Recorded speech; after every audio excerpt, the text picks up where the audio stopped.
see an awful lot of benefit.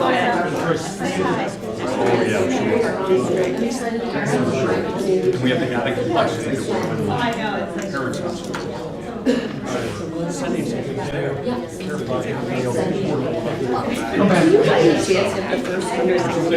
Be left here, like part of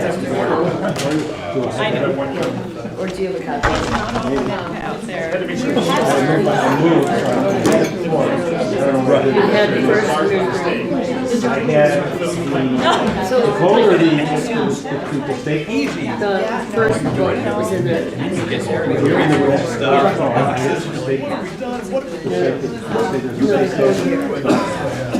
have you ever been to the copy?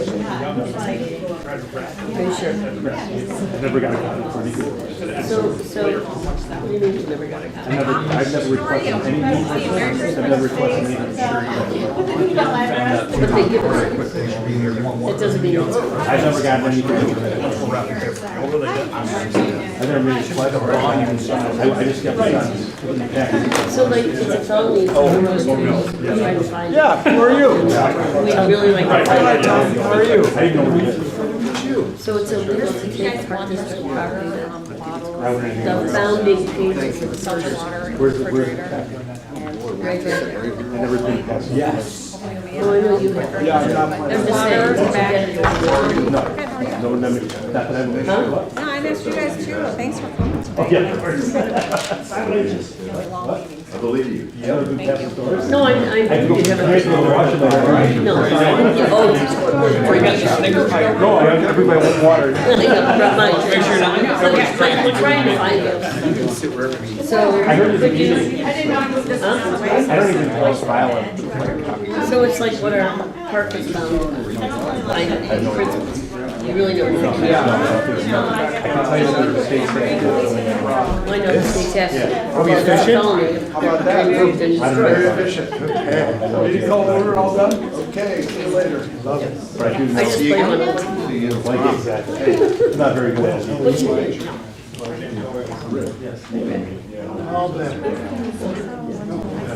You heard it here. You gotta find it. What's the route? I don't know what's it. It's the founding of our park. There are lozenges.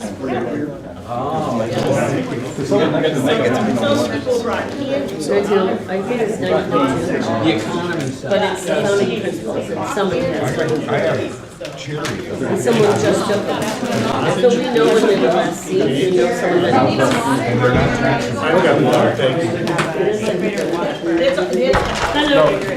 I'll be honest, I'm going to test.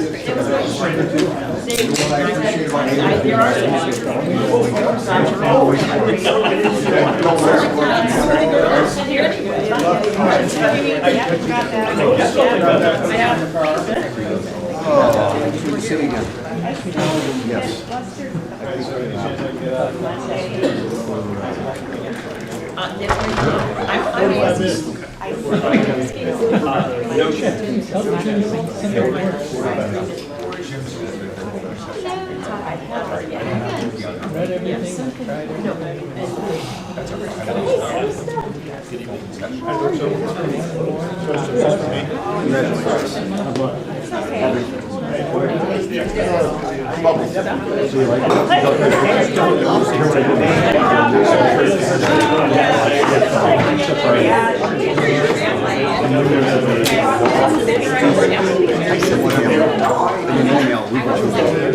The things you're concerned about are administrative in nature. When the staff you pay well, trust to run the park district, will make sure they don't get out over their skis. One change, the Barney is, the word materially and little bit about the Barney's I have, still materially in the general. You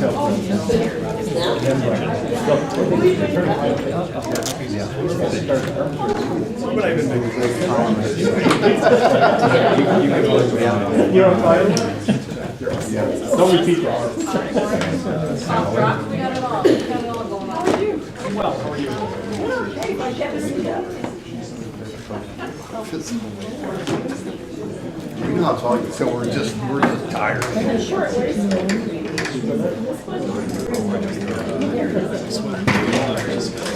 what I wrote.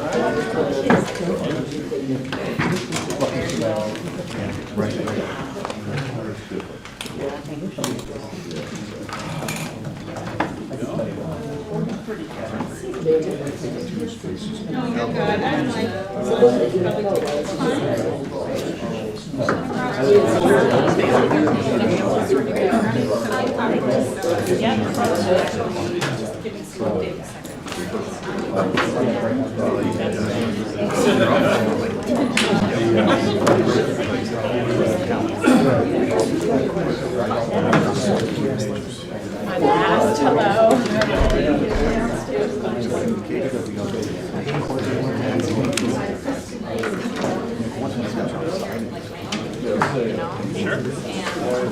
how are you? Friends, we're going to go ahead and get started. I'm going to start with the usual announcement. For those of you watching tonight's meeting via Diligent Community, the meeting is available live stream via the Diligent Community platform.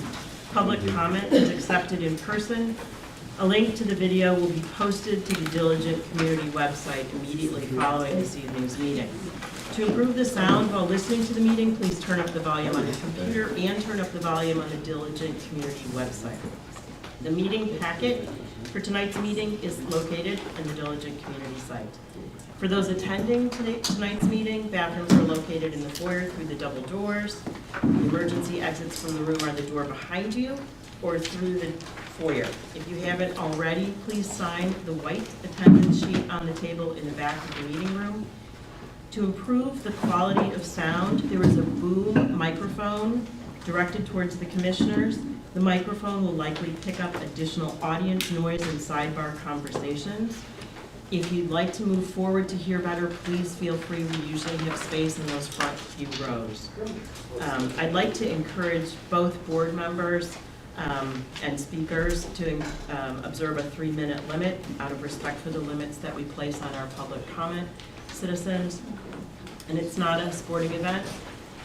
There's to be no clapping or booing. We're a community coming together to discuss difficult issues in a civil and respectful fashion. It's a business meeting, and we ask for your cooperation in maintaining decorum. I want to thank Chris Rins for some very thoughtful and encouraging comments regarding cooperation, civility, and efficiency, as those were similarly the mandates expressed in the Village Caucus meeting. I'm happy to announce that our incoming Executive Director, Shannon Nazal, has indicated that she will be watching this meeting tonight by a Diligent Community. So, Shannon, albeit remotely. May I have a call to order, please? Commissioner Hemmings? Here. Commissioner James? Here. Commissioner Rapp? Here. Commissioner Root? Present. Commissioner Tyson? Here. Commissioner Lesson? Present. Commissioner Kodo? Here. You have a quorum. Thank you. Calling to order the December 14th, 2023 regular board meeting. Are there any additions or changes to the agenda? I have 2 changes. May I have a motion to move the Decennial Committee on Local Government Efficiency meeting to follow item 8.1, the presentation by Kemper Sports on the American Golf Club renovation, and move the consideration of 2024 budget to follow the Decennial Committee on Local Government Efficiency meeting. Those 2 changes. Second. Thank you. All in favor? This is a voice vote. Aye. Aye. Any other changes? I do, and I'm sorry I don't have my electronic agenda up, but I wondered if we might have a 8.5 precede 8.4, so that we're all up to date on what the Elder and Centennial Beach project looks like as of today, before we talk about 8.4.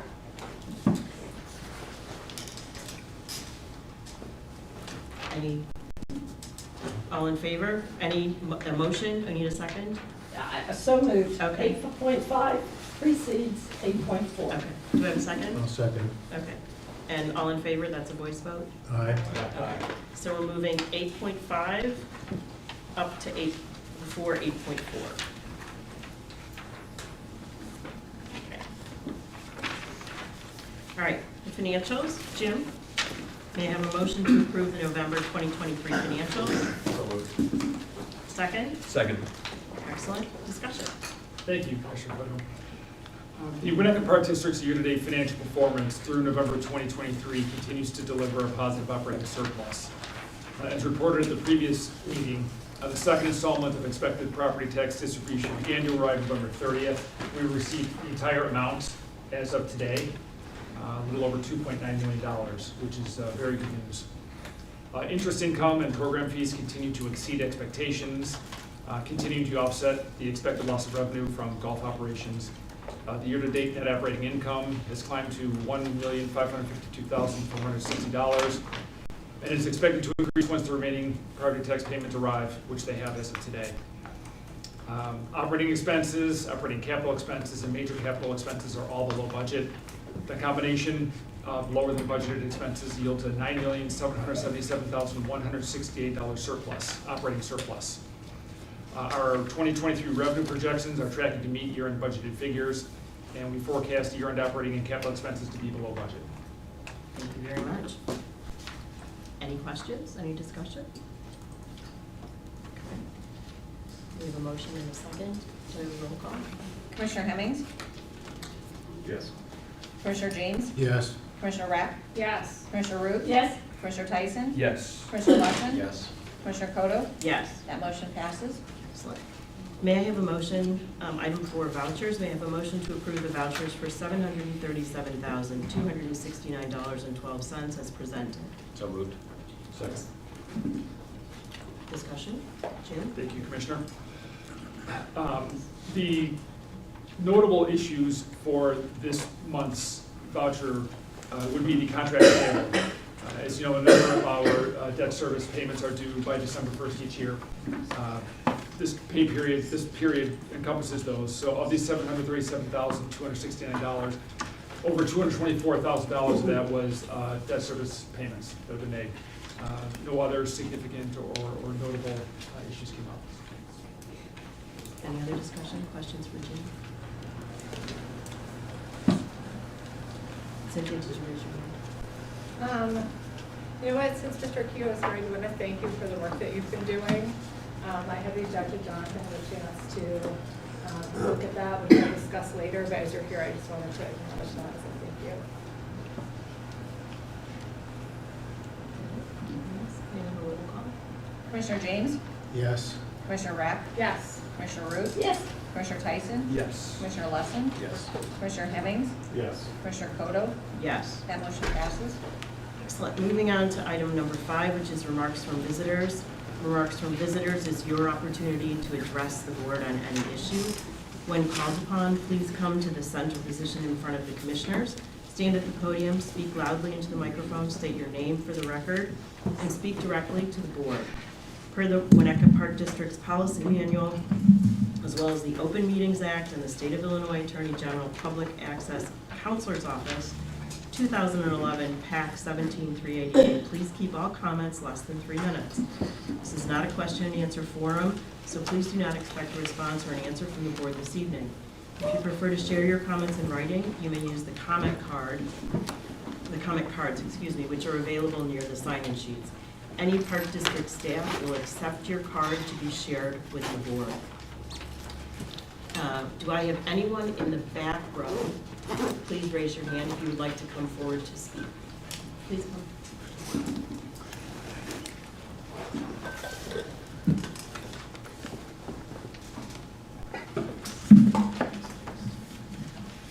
Good evening. Can you hear me, Warren? Good. This is perfect because I'm going out to dinner at 6:30. I have a question. Why would the citizens of Winnetka Park District allow one of our most precious assets to be under the control of one private person? This contract, as written, is giving Mr. Ishbiga control of the entire tableland of Centennial Park.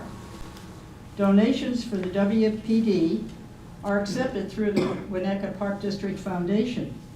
Why is the foundation not mentioned in the contract? Is this donation granting a special status for decades to this private citizen, such as access to Winnetka Park District employees or the ability to strip future Park District boards of decision-making authority over our public land? Will IFF control activities in the park? How about plantings? How about a soccer game, picnic, too much noise? It was obvious in the first presented contract that the ask of 100 years of control, which was ridiculous and foolish, now allows Mr. Schmidt to ask for fewer years. But in reality, will it be fewer years? This contract talks of the life of the project. Those words could extend to more than 100 years. The life of the project. This request is setting a terrible precedent for the Park District for the future. Has Winnetka ever recorded a restrictive covenant benefiting a neighboring property owner? The demand of many years of control and the life of the project, I feel, must be stricken from the present presented contract. I do not understand the need for an arbiter or an independent person to work this all out. President Cotto has told the public that the Winnetka Park District Director, who has been recently hired, has experience in projects such as Centennial Elder. This Park District must allow our new leader to be on hands and make decisions regarding Centennial Elder. In consideration of our present director of the Winnetka Park District, Director Peterson, I don't think he should be tasked with the position of being the independent. An arbiter or independent is a judge, a person with power. Director Peterson has been deeply involved with this project for many years and cannot act in this position. As stated above, there should not be a need for this position. In recognition of the Winnetka Park District newly hired director, this contract should not be signed without her involvement. Newly hired Director Shannon Nizal needs to be on board with this proposed and out-of-the-ordinary precedent-setting change to the policy of the Winnetka Park District. Thank you. Thank you, Mary. Is there anyone else unless Angie?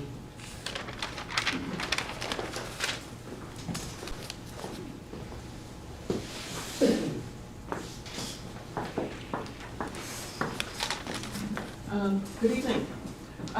The announcement of your selection for the new executive director for the Winnetka Park District comes at a great time. Shannon Nizal will bring a strong background in management, coastal water issues, recreation, and sports. Going forward, this will be a big plus for all residents of the Winnetka Park District. Given that Ms. Nizal will not assume the directorship until February 2024, this timing presents a great opportunity for the current commissioners to put a pause on the entire lakefront controversy until her arrival. Fresh eyes and a new perspective can be quite helpful, especially with issues as divisive and controversial as the Elder Centennial Project, proposed donation with significant strings and conditions attached, as well as a dormant yet still existing land swap agreement. Ms. Nizal's scheduled start as director will coincide with the time frame for possible decisions by the Village Council with respect to zoning and permitting issues related to the lakefront and bluffs, which may impact Winnetka Park District property. Deferring any decisions regarding the lakefront and current pending donation does no harm to the residents. Your time frame for a thoughtful analysis of all available options, including grant monies and other potential donations, should not be determined by the wishes, time frame, and demands of one property owner. Indeed, the public response to the proposed donation agreement presented at the last meeting should serve as a caution to any proposed action this evening. Tonight's agenda includes a revised agreement every bit as troublesome as the last. Apparently, an additional revision was received late this afternoon, which contains a 50-year contract. I have no doubt that there will once again be significant resident pushback on this matter. As I said, deferring any decision regarding the lakefront and donations does no harm and can only be a plus. If the new director comes on board and fully supports specific proposed plans and actions, that is a win for Winnetka. The current board leadership needs to step back and allow the new director to weigh in at an open public forum. That is the responsible thing to do. Congratulations on a terrific choice for your new executive director. Thank you. Is there anyone else in the last row who would like to speak? Yes, of course.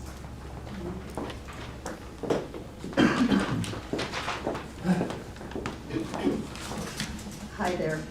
I'm Sheila Nielsen of the Nielsen family.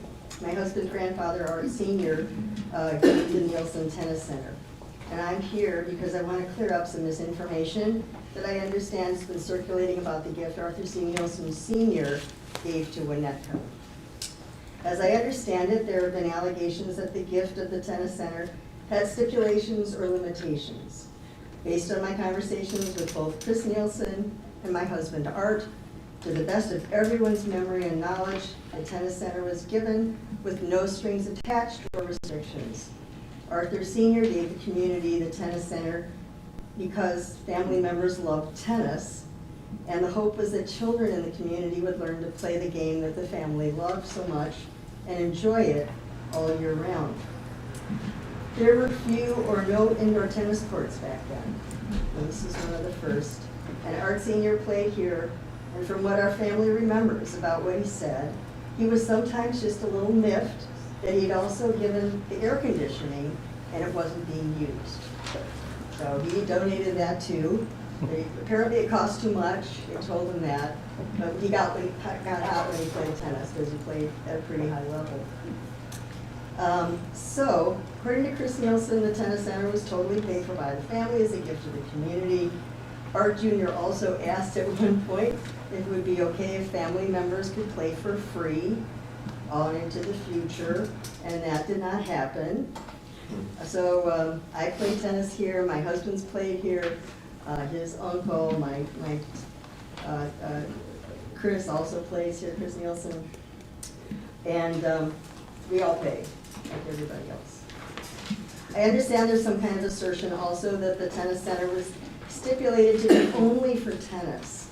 Pickleball was supposedly not permitted, and pickleball was not even a thing when the tennis center was given.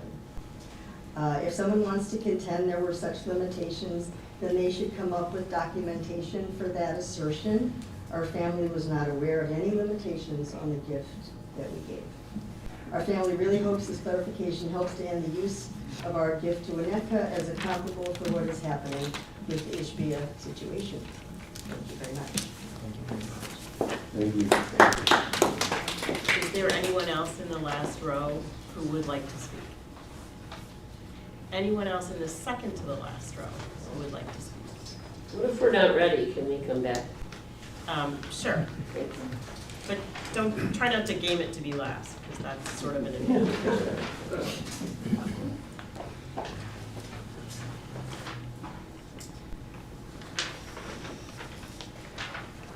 My name is Kim Marsh. I live at 360 Forest, and I have agreed to read the comments of Charles Dowding, who lives at 968 Elm Street. I am unable to attend tonight's meeting, 12/14/23, and wish these comments to be entered into the record and read to the audience at the meeting. After reading the draft of the declaration of the restricted covenant between the Winnetka Park District and the IFF for the Centennial Park Improvement Plan, I would have the following major concerns if I were a Winnetka Park District board member in light of the hoped for ultimate result, the exchange of 261 Sheridan for parkland adjacent to 205 Sheridan. Number one, the arbiter is still not a neutral person relative to the project or the public at large. Two, plans A and B associated with the document are not those that are hoped to be constructed after the exchange, and therefore the arbiter will control the design of Centennial Park after the hoped-for exchange of 261 for parkland adjacent to 205 Sheridan. 3, tangible goods and services will be provided to individuals connected to the IFF. 4, the project has returned to where it was in the spring of '22. There is now a fence on the southern boundary of Centennial Beach, just like there was in the spring of '22, that was partially responsible for inducing some 1,700 individuals to sign a petition protesting the 2022 design. The arbiter is still a representative of one of the beneficiaries of the not an arbiter. Arbiters in legal matters are neutral and have no past or present financial relationship to the concerned parties. Under this covenant agreement, the arbiter will have control of the design of the hoped-for final configuration of the Centennial Beach after the exchange. The description of this hoped-for final design is defined in the fifth whereas located on page 2. These terms and lack of required adherence to the public trust doctrine leave great latitude for the arbiter, who is given by this agreement complete control of any modification to the attached plans. These plans will be changed when the hoped-for property exchange is made. Tangible goods and services are being provided to one of the parties whether or not the exchange occurs. While there are no goods and services provided to the IFF per se, there are goods and services provided to the Vice President of IFF, who is a beneficiary of the Orchard 2020 Trust that owns the property 205 Sheridan, contiguous to Centennial Park. One of these goods and services is the Dog Beach fence contiguous to the Orchard 2020 Trust property, which has now been defined specifically in length. This fence location was explicit in the earlier 2022 requirements for the property exchange. Charles Dowding, 968 Elm. Second to the last row, anybody else? You're the third to the last row. You're in the front row, yes. Is it okay? Yeah, go ahead. I was working and I Yes. really want to go home and sleep. I get it. Come on up. So I will try to be quick. I'm going to be over 3 minutes because my first part is in my comment.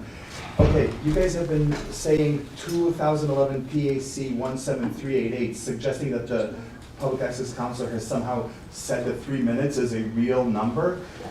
No, I don't know, I found this, the attorneys that represent public bodies will perpetuate misinformation going forward, and none of them actually look to see what they're quoting.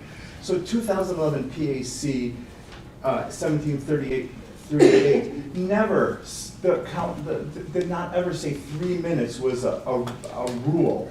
If you look at all their decisions, they talk about reasonableness, maintaining decorum, blah, blah, blah. That decision, all it said was the village, in this case, the village of Sauk Village,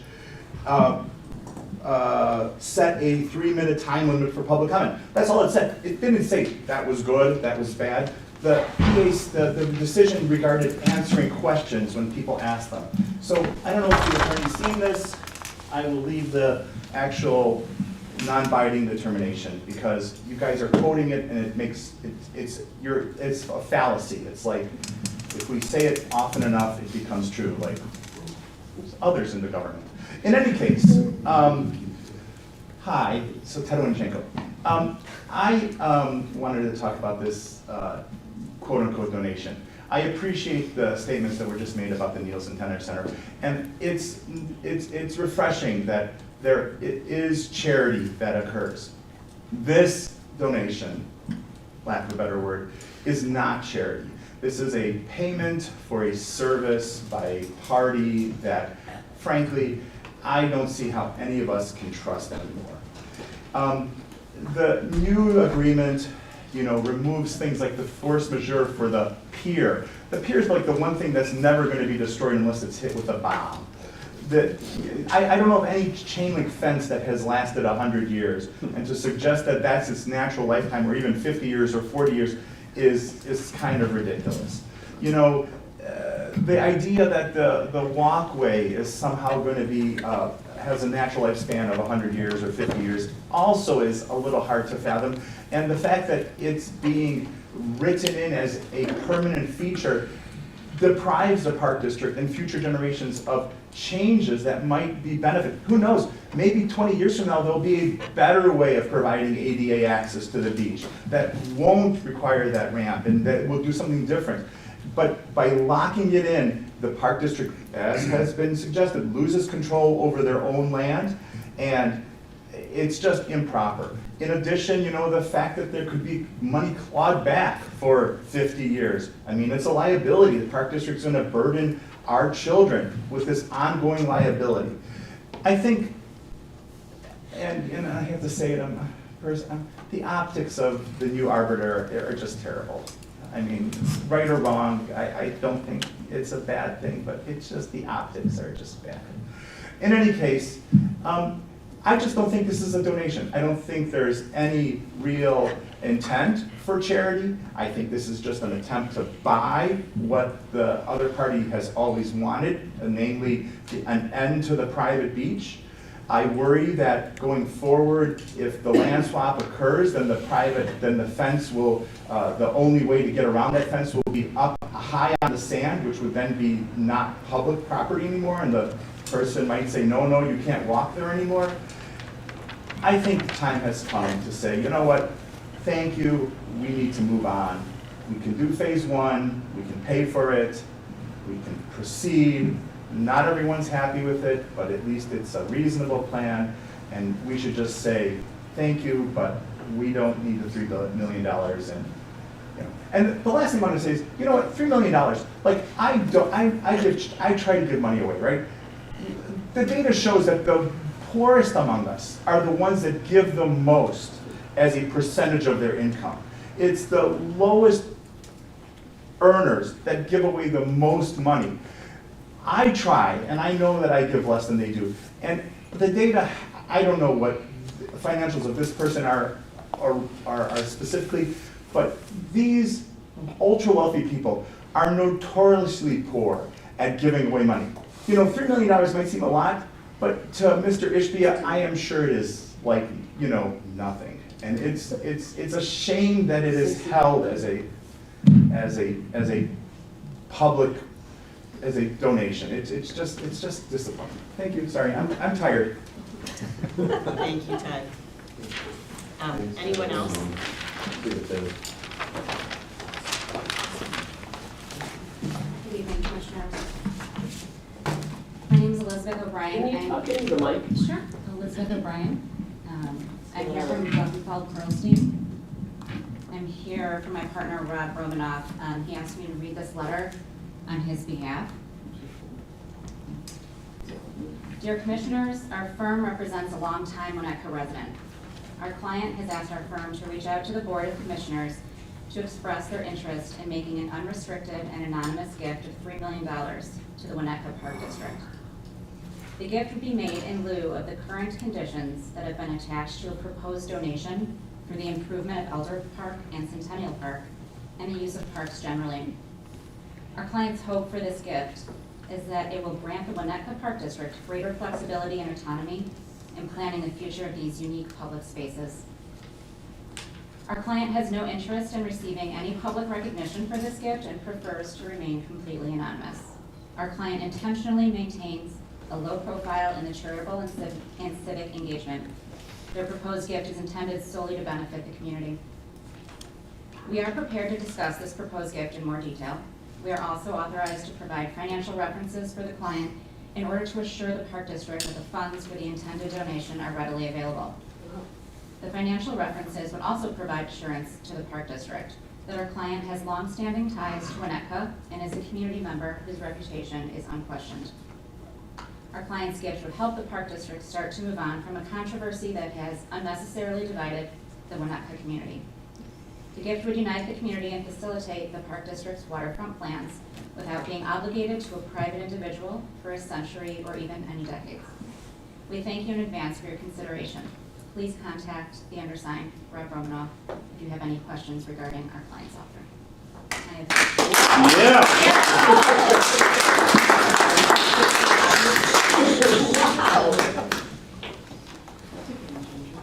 It's a game changer.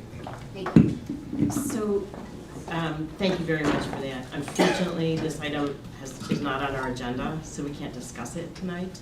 That's fine. Rob's available to discuss when it is on the agenda and when it's appropriate. Great, thank you very much. Thank you. Would anyone else like to speak? Katie, you're up if you want to be. Yes. Well, I'm writing some notes right now because of that. So I can talk when I need to talk. I mean, you don't have to tell me when I talk. Just to know procedurally on what you just said. Yes. My understanding is that at regular meetings, we were able to discuss agenda items that are added at the time during the meeting, but not vote on them. Is that correct, Adam? It's only at special meetings that you cannot add additional agenda items. During a regular board meeting, which this is. During regular board meetings, you can discuss things that are not on the agenda. You cannot take any final action on them. So I just wanted to clarify that. I would suggest that perhaps there be some discussion of this generous offer. So I think we're all receiving this hard copy for the first time just now. Okay. That's my only Okay, concern. okay. No, I just wanted to make sure that procedurally we were clear Yeah, on what we could do. Madam Chair, yes, may I be recognized? yes. We are receiving this offer, and what a wonderful offer it is. But at 3:02 this afternoon, I first received additional revisions with the property description to, I think it's item 8.5. So we appear to be fairly adept at reviewing things pretty expeditiously if that occurs and if we're intending to discuss that tonight. So I would ask that the chair take that under consideration. And my only comment to your observation is that this is an agreement that we've been considering since September, and we have been in negotiations since September, and we have actually introduced it on November 30th and discussed it at length in open with the terms. So I would argue that we're much further along in the discussion of this donation agreement than we are with regard to this one. Are there any other people that would like to comment in public? Irene.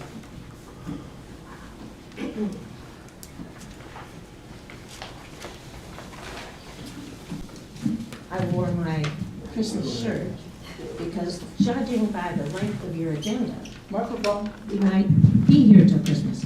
Anyway, so, good evening. I'm Irene Smith. I've lived here for nearly 40 years. Commissioners, this is your opportunity.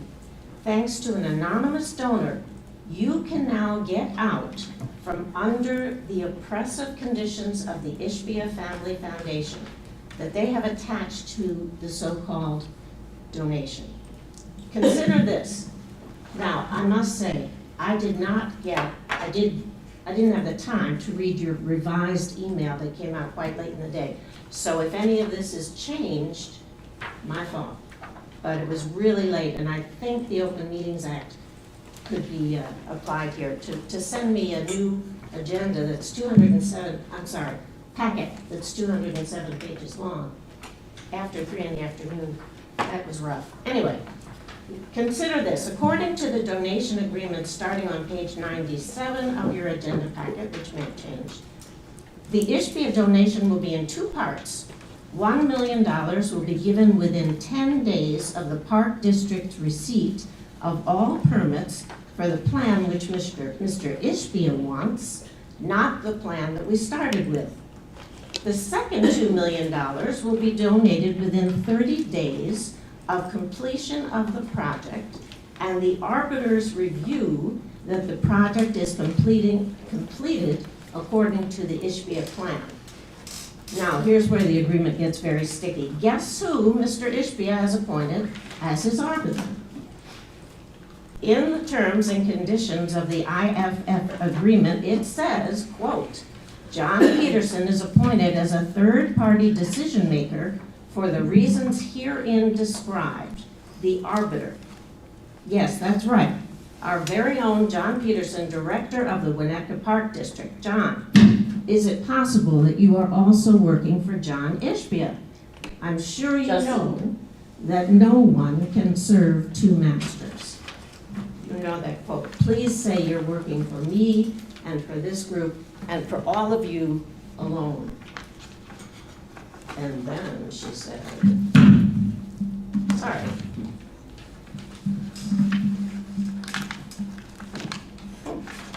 Sorry about that. So now where are we? Yes, the restrictive covenant. The IFF has reduced the restrictive covenant from 100 years to a period, this is in quotes, equal to the longer of A, the end of the useful life of the new stone breakwater system in Centennial Park, or B, 40, and I think that's been changed, right, to 50? 50 years after the grand opening of the new Centennial Beach. Well, a breakwater is basically a pile of rocks. How long can a rock survive? 40 years? 100 years? 1,000 years? It's possible that the Winnetka Park District will be under the thumb of Ishbia and his descendants for literally ages.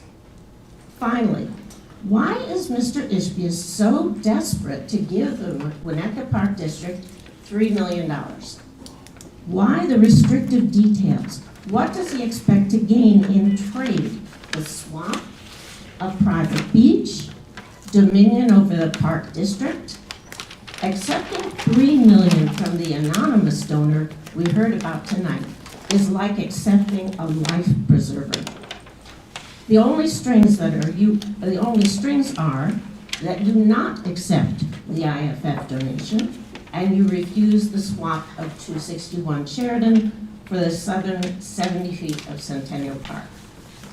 It is a dream come true. Please turn down Mr. Ishbia's so-called donation and graciously accept the very same amount from the new anonymous donor. Thank you. Thank you very much.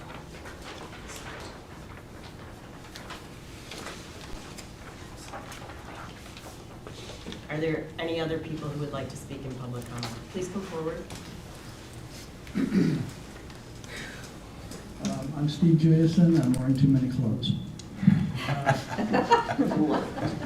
So I would suggest, if you're going to look at this new donation possibility to negotiate it, let's have a new team to do that. I would suggest James Hemmings, Colleen Root, and Cynthia Rapp would be the second team to try to do this new donation because it might be a little clearer. I would suggest John Peterson not be the arbiter, and I would suggest Adam Simon would not be the attorney. See if you can get another attorney to do this who would be more on the court of WPD and not try to work with Justin Ishbia because, I mean, there are better timeshare agreements than this thing. It's terrible. Thank you. Is there anyone else who would like to speak? Yes, go ahead.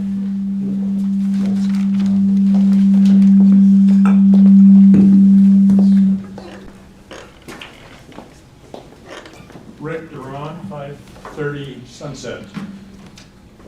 It's the wrong season in the wrong world to be talking confrontation and negotiating a contract with an adversary on the other side of the table at this time of year. So let me use my time to run down the style of which charitable givings are given around the world in park degraded land. I appreciate Mrs. Nielsen's model, and I hope to build on that tonight.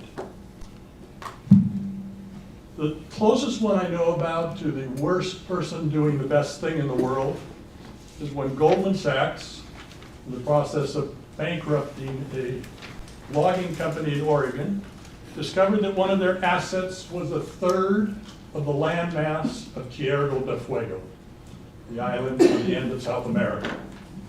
Even Goldman Sachs decided that that was too much in the world's interest to lay their capitalistic hands on it. They established a trust fund, they established a board of directors, they gifted that land out of their assets to an independent board and let them manage it in the name of the trust. Carnegie gave 2,500 communities around the country money to build libraries. Rockefeller pre-bought Yosemite, Yellowstone, Grand Tetons, and several places in Vermont and gifted them to the United States government to establish the park districts. Doug Thompson sold North Face and bought up 3,000 square miles in Chile and established a public conservation zone on behalf of the Chilean government who couldn't do it themselves, so that that land is in preservation. Yves Chenard gave his entire company to the world to judge how it should use it in the interests of green, parks, etc. You will not be sued. You can walk away. You can be brave. You can do the right thing if you do the right thing. You have been presented with an option to delay until your highly qualified new executive arrives. You've been given the option in the terms of a very generous gift tonight, in the same style of the things I've iterated, to wait until all this is figured out. If you vote tonight, this just has, as the gentleman said before, bad optics and falls under the category of the state of Illinois, in my mind, of pay to play. Thank you. Thank you, Rick. Is there anyone else who would like to speak?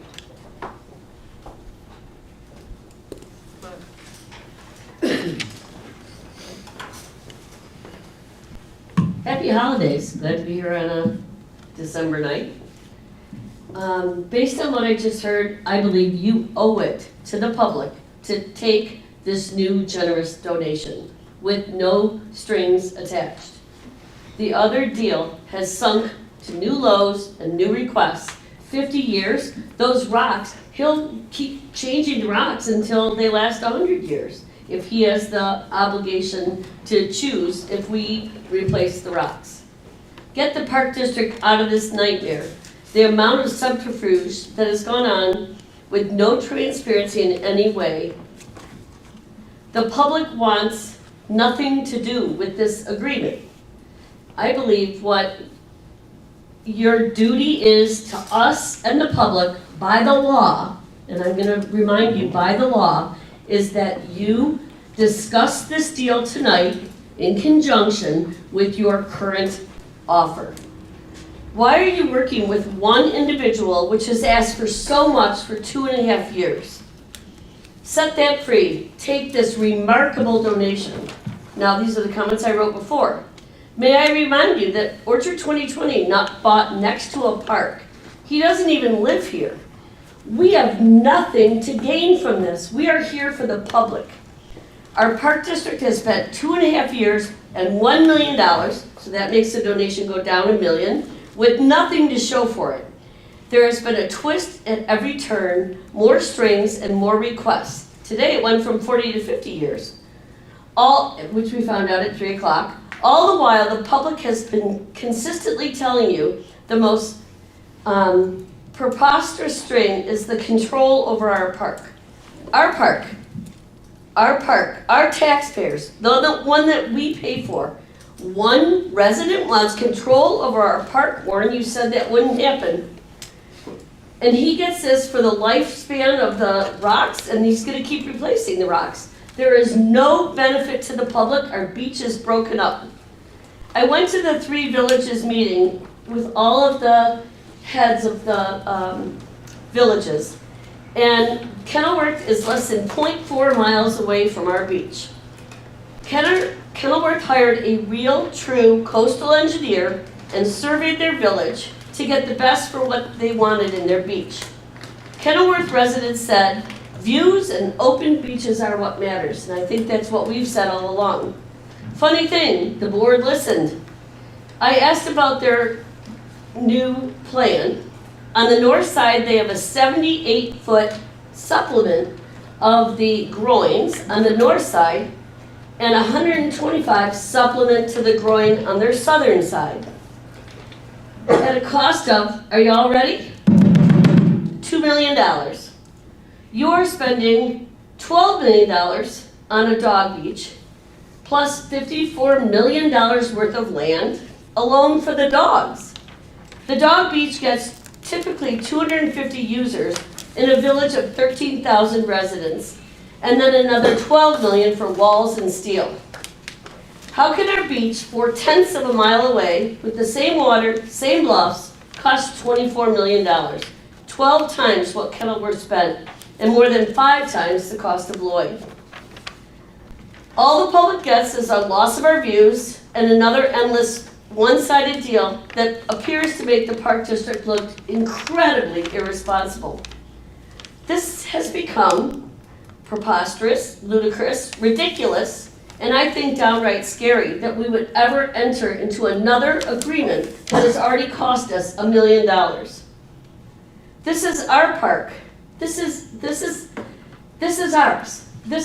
We're paying for it. We're paying for this. You guys need to represent us and what we want. And $24 million for rocks in the lake and someone's privacy, he shouldn't have bought next to a park. He needs to go where there is more land. Thank you, Kate. Is there anyone else who'd like to speak in public comment? Okay. We'll go ahead and close public comment. We're going to go ahead and close the first session of public comment. And item number 6, the approval of the consent agenda. Without objection or request for removal of any specific item from the consent agenda for individual consideration, we will act on the following items with a single vote.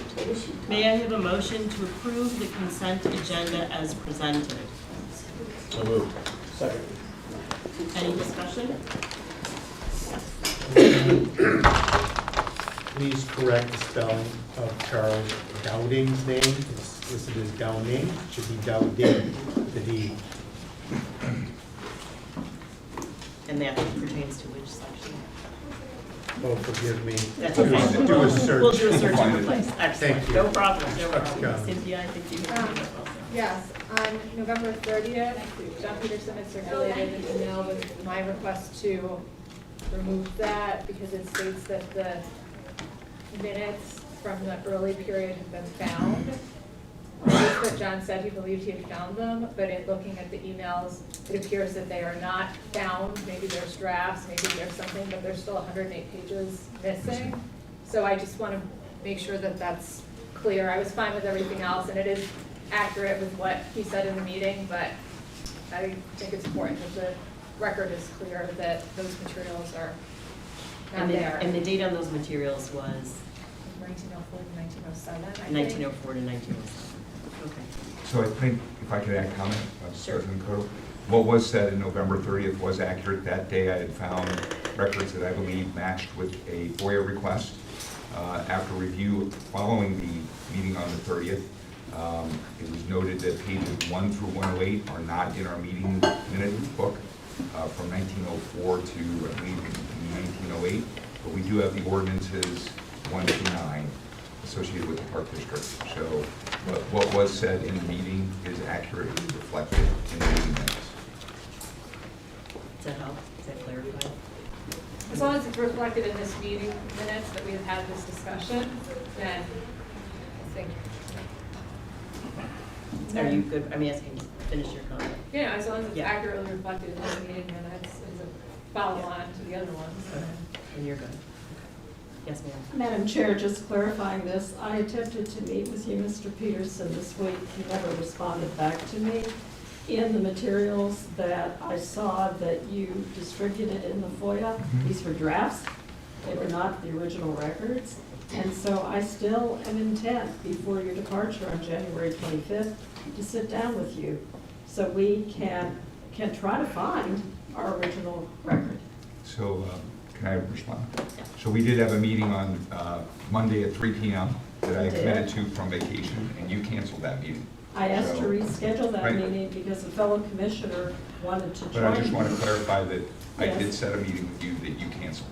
So I'm happy to set one after we get it, into next week, happy to do it. We could have terminology. I don't view it as Uh-huh. canceling, I view it as Fair rescheduling point.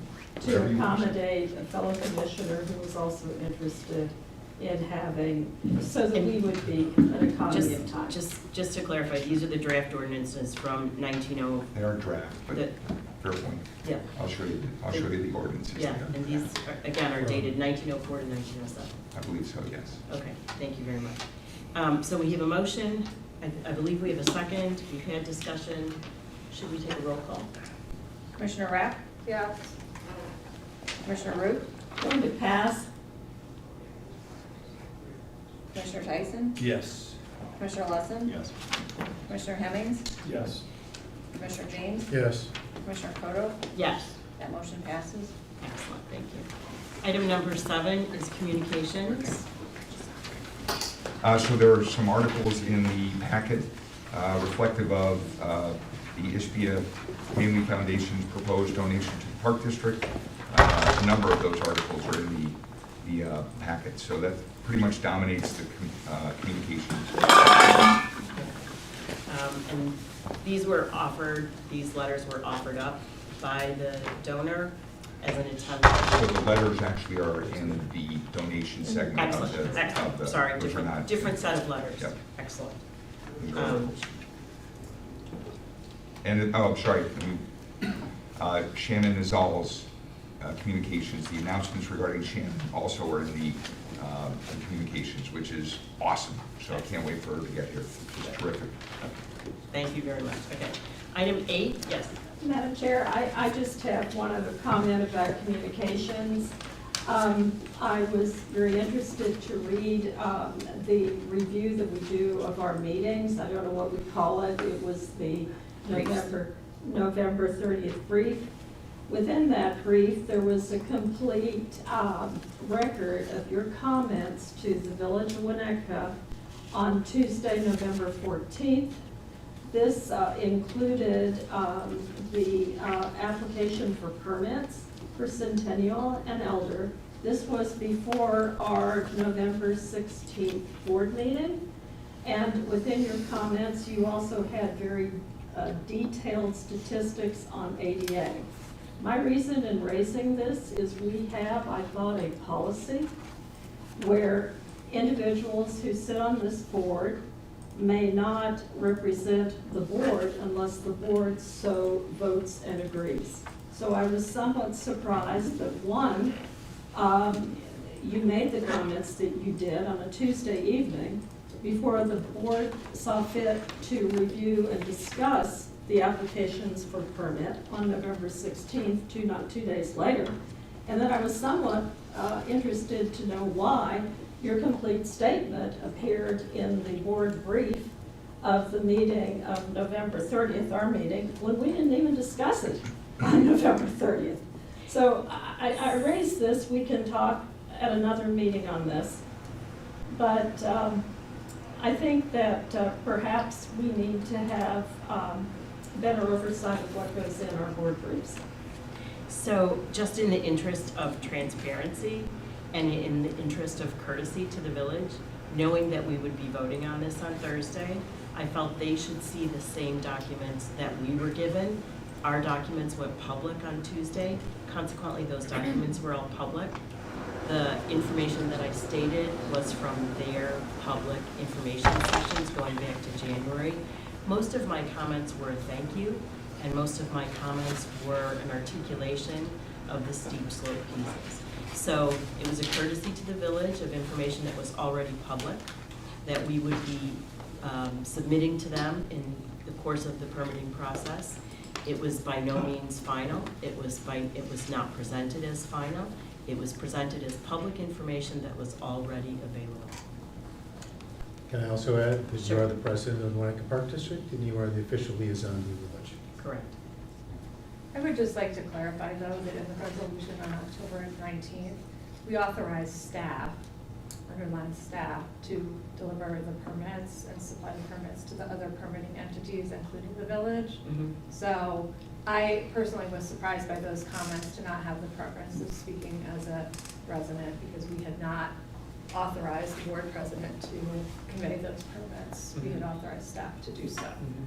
We had reached out on a number of occasions, and as you know, Chris was away for the entire month of October. So Chris Rentz was away for the entire month of October, and we felt that as a courtesy, it was important to get them in front of the village at the same time that they went public to everyone else. So I think that's a courtesy. I think that that's something they would have expected, and that we would have appreciated had we been in the same situation. Madam Chair, again, you are a single commissioner, just like each one of us. The fact that you hold the title of president does not entitle you to stand up and make representations that you represent the board. And that is in listening to you on Tuesday, November 14th.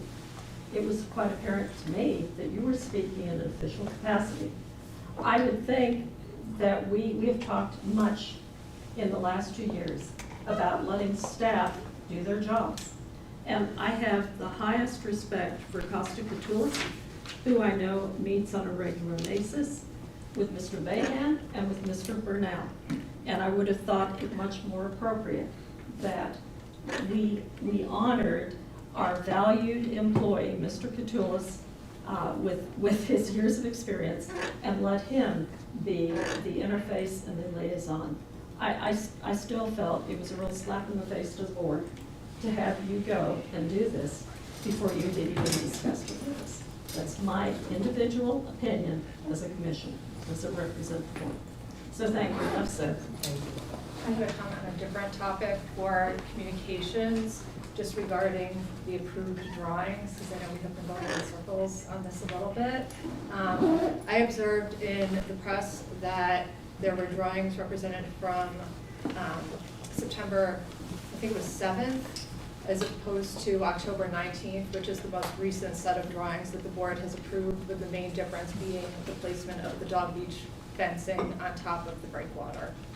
So I just wanted to make sure that we're reading those communications. I observed that that was not correct, and this is an opportunity to make sure that everyone is current with our current plans and our current resolution, which is from October 19th, available on Diligent. Happy to give it to any of the reporters here, so just shoot me a quick email and I'll send it right back to you.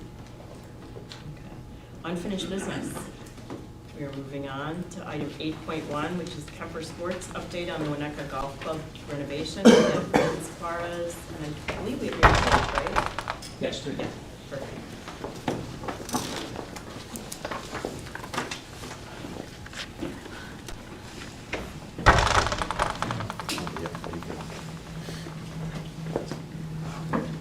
Okay, well, good evening, everybody. Thank you. We're here to give a brief update on the Winnetka Golf Club, and I'm calling it the halftime report. We're done with construction. We've moved into the grow-in phase. We're really in that mode where we're getting ready to open the golf course in 2024. So the halftime report will consist of a brief update on construction, the golf projects that are coming up in 2024, the marketing update as far as what to expect in 2024, and then the year-to-date financials. I'd like to welcome Andrew Garner, who's back at the board table here, at the board podium here, our Director of Agronomy, and really Andrew did a fabulous job getting the golf course, getting through the golf course construction, getting us to a point of the grow-in where we're going to be able to open on time in 2024. And I'd like to welcome Andrew up to talk a little bit about the course itself. Hi, good evening. Thank you for having us. Just a little update, kind of follow up from last month's meeting. Our regional agronomist, Dave Rowley, was head of greens covers, greens fencing on all the new sand-based greens, irrigation blowout, the water coolers on the golf course, and the plant health care snow mold applications on tees, fairways, and greens have all been completed. So we have basically wrapped up all our fall projects and have put it to bed in good condition. So now we just have a countdown to the spring and wait for it to wake up and get back to maintaining the golf course and keep it on track for opening in the late summer. Sorry to interrupt you. What's the ideal winter weather for grass growing? Well, a little bit of. It's like, you want 70 snow? degrees. Or you want no snow? I've read both, so I was just curious. It's, we don't want it wet, and if we want it to be kind of covered, insulated. Yeah. You know, if it stays wet for a period of time, you know, we would like it to be, you know, possibly even frozen, so it just doesn't sit there, you know, just wet during the summer. It's wet during the winter, kind of creating the same pattern. Thank you. Yes, sir, thank you. As we continue on into the winter, our winter projects will keep moving forward. A lot of brush clearing, tree trimming. We still have plenty of that to do on the golf course, opening it up, making it more visible and more appealing to the golfer out there. Working on preventative maintenance programs with the equipment, getting it ready to take on next season as well right now. Looking forward to 2024, we have staff planning. We've identified the structure that we would like to maintain the golf course in 2024 moving forward. Major emphasis on recruiting this winter. I'm going to be starting on that pretty soon.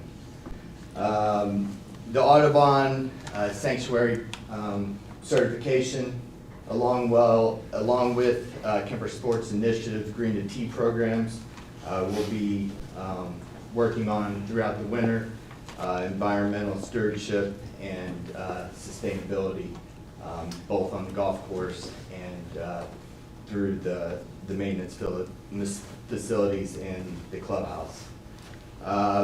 Chemical program, our plant health care programs have been developed and utilized. Our early order programs for new products that we're going to implement and use next season.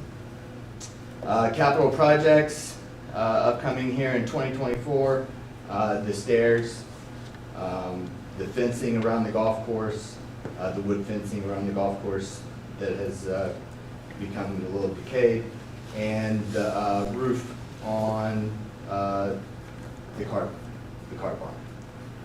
So that's what we have coming up. Yeah. Thank you, Charlie. Great to see you back. Great to see you. Thank you. Great year. Thank you so much. Thank you for your commitment. It's huge. Unbelievable. Thank you. You guys don't know that he puts in a lot of personal time making improvements to the course. He's gone above and beyond to be recognized. Thank you. And your dog. And shout out to your dog. Yeah. Thank you. Good evening. I'm here to share our operational planning for this winter. So we put the range to bed. We had the nets wrapped up around the posts. Costa helped us out with that. In years in the past, we would leave them up, but being that we put up new nets this spring, we felt it responsible to make sure that those didn't stay up and take the brunt of the winter storm. So we've shut those down. We've transitioned to more indoor practice and programming. Discover Golf continues their indoor series with us. They're over there right now actually doing their thing. So still a little activity over there even though the cold weather is set in. In anticipation of the golf course reopening, we're going to be going down to the PGA show in Orlando, which is a great opportunity for us to meet with vendors for tee markers, tee signs, course setup, stuff that we're going to need to get. Obviously, we'll bring that back to you with some suggestions that we have for board approval on those items going forward. And then also Discover Golf, we're working with Kate and the marketing team on spring activities for them as well to kind of fill out their schedule a little bit more and ramp it up as we head toward the summer programming as well. Outings, we're going to be getting into discussions on those and getting together an outing circulator to be able to try to drive some of those. Those will take place more probably in 25, but also just to get that on the board for a little bit of 24 activity. And then pricing discussions, we've had a little bit, that we've talked about a little bit before with the dynamic pricing. We're still having discussions about that and where we land on that page, obviously with your input as we move forward. And then staffing, and this is one that obviously we have some concern about, because trying to ramp up in August is going to be challenging. So we're trying to get ahead of that a little bit, because it's tough to hire in the spring, but it's really going to be tough without college crew and too many high schoolers that are available at that point. And then F&B planning, we've already met with the Kemper regional, or the head of food and beverage for Kemper, John D'Amelio, and we've talked about some different options there. I think Vince elaborated on that a little bit in our last meeting, but we're still progressing in that direction as well. And then merchandising, we've put in some orders for a little more robust in the pro shop this year. We're heading in, particularly with golf balls and tees and gloves and the staple items that go forward, along with some other items as we enter in there. So we're still moving even though it's winter time. Thank you. Thank you. Thanks, man. Thanks for all the tours. Absolutely. All right, so we'll start our marketing update with our November golf course construction update video.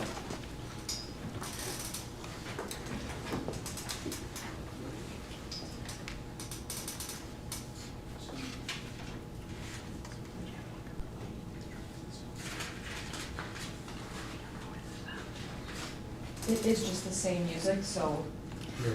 You all know the song, yes. So it probably in everyone's head. You can hum along. Yes. You can imagine the leaf Run your own blowers. playlist. Run your own playlist.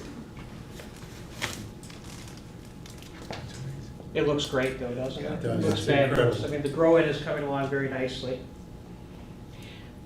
What are the general conditions like? Any additional damage, or things are pretty much quieted down in terms of people on the course that shouldn't be? Well, I mean, the fencing certainly helps. I think overall, it's quieted down quite a bit. I think the biggest concern that we have is come spring, when the golf course is gonna look like it's ready for play. It's gonna look absolutely stunning and gorgeous, Very tempting. and people are gonna want to get out there. We were actually chatting about that a little bit today, so. Is that on our website or on the website for Winnetka Golf Club, that video? Yes, and I'm also gonna post, so we have the time-lapse video as well that we started in March. So I'm also gonna post March through November here, so drone updates, we'll probably start those up again in the spring when more is going on, and of course we'll see how it really comes out of the winter, so. You know, the next one we won't have a video, but I promise we'll have more in the spring. And then just a few other things that we have on our plate, on the marketing side, very exciting time as we head into reopening. So Matt talked about the dynamic pricing, so we're working through that. We'll continue to send email newsletters when there's a good amount of content, in addition to some of the ad hoc e-blasts, so private instruction, holiday sales, Discover Golf when that comes out, so you'll see that. We'll continue with organic social media campaigns, and we'll look to implement paid campaigns as well, especially around the reopening and generating news around that. I mentioned the drone video updates, promoting Discover Golf on all channels, so once everything is live for the spring programming, we'll send that out. Social media, website, email, all of our channels.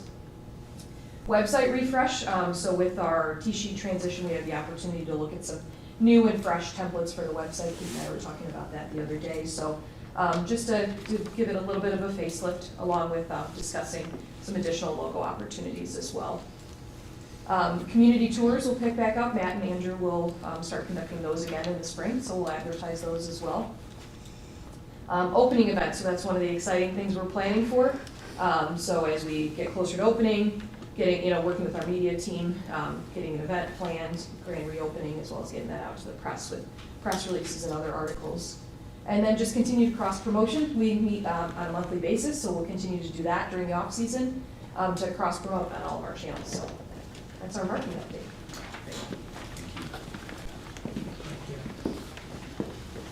We will, just a quick announcement on the marketing side, we will be having some additional marketing support come and help with Matt here in the next month or two. So we'll be starting to see some additional folks on the marketing side coming in and representing Kemper Sports on the podium here.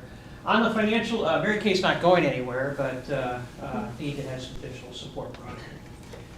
Year-to-date financials for November, happy to announce that, budget will be achieved for FY23. I think we've talked about that for several meetings in a row. Year-to-date payroll is $200,000 favorable to budget. Most of that is in the course and grounds department. So, a really great job by Andrew and David and the crew down there. Range revenue, we've talked about it several months in a row, how the range revenue has just been outstanding, about $195,000 in total range revenue for FY23. That's up $15,000 from the previous year, and that's with the golf course that's been closed. So it'll be really exciting. Once the golf course opens, we start getting more folks coming through the doors, that range revenue will only continue to climb. On the expense side, we did have some repair and maintenance building expenses, about $42,000 in the month of November. It was anticipated, we've kind of talked for a couple months now about how some additional repairs are going to be coming down the pipeline. We did some outdoor patio repair work, we did some fencing repair work around the golf course, etc. So that was not unexpected from us. In 2023, we're still going to be working on a stair project here in the last 15 days of December. Likely we'll finish it up in 24, but start the project here in 23. And then coming up in 24 is the cart barn project, which we're working with Costa on, done a great job, and we appreciate his time on that. So year to date, we're $300,000 favorable to EBITDA, and $700,000 favorable to net income year to date. So just an excellent season, and we will again achieve budget for FY23. Turn it over for questions from the board, from any of us. Thank you so much. It's so exciting to see the course coming in. I randomly was reading the EFC, which is our Environmental Forestry Commission minutes, and I know that the village is they've budgeted for a sustainability coordinator, and I would love to, during the quiet time from a marketing period when we have nothing to talk about, I think that with your involvement on the course, that we have a really fantastic sustainability message between the coming of the electric carts and the Audubon certification in the works and the Green to a T. I feel like we have the makings of a really good message that we could then put out more broadly in the community. They do different communications. There's, Go Green Winnetka, which is a local nonprofit. But I feel like in terms of the climate action plan, which we talked about ages ago with EFC, but I feel like I've not dug down on. We have actually, with your leadership and work, done some things that fit very nicely in that larger village initiative that I think creates a really positive message. Yeah, we need to certainly call them out. And Mary Kate. Yeah, no, I just feel like there's a lot of great stuff. Wow, there's a lot of great stuff to talk about. And during the time when courses isn't open and we have not a lot to talk about, that is a really great thing to talk about. I like it. I'm always looking for content, so it's a great idea. Yep. Thank you. Yes, sir. I haven't been out in a week, but can we get a fence across the opening in front of the clubhouse to secure that entrance? First snowfall, we're gonna have cross-country skiers wanting to, make their same familiar habits, and I know that's not good for the course. We can get one there. Yep. Thank you. Thank you very much. Thank you. Everybody Well done. Nicely done. Very Thank you. Okay, so we're moving to item number 10, which is the decennial committee, right here. Wait, we lost one. Oh, he's coming back, okay. Okay, we're gonna go back, okay. So much of the work and the reporting and the interim product has been done by the staff. We have with us Jessica Madaleno, David Seaman, Ian Larkin, and Thomas Kehoe, who is in the building. And I hope I pronounced your name correctly. Yes. We need to recess. Oh, excuse me. May I have a motion to recess the regular meeting and move into a meeting of the Local Government Efficiency Committee? So moved. Second. Excellent. May I have a roll call? Thank you, Denise. Sorry. Commissioner Root? Yes. Commissioner Tyson? Yes. Commissioner Lesson? Yes. Commissioner Hemmings? Yes. Commissioner James? Yes. Commissioner Rapp? Yes. Commissioner Kodo? Yes. And that motion passes and time is 7:13. Yes.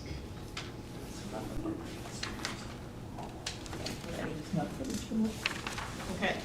I would like to call to order the December 14th, 2023 Decennial Committee on Local Government Efficiency at 7:13 p.m. May I have a roll call? Commissioner Hemmings? Yes. Commissioner James? Yes. Commissioner Rapp? Yes. Commissioner Root? Yes. Commissioner Tyson? Yes. Commissioner Lesson? Yes. Commissioner Kodo? Yes. Thomas Kehoe? Yes. Ian Larkin? Yes. Jessica Maladineo? Yes. And David Seaman? Yes. You have a quorum? Thank you very much.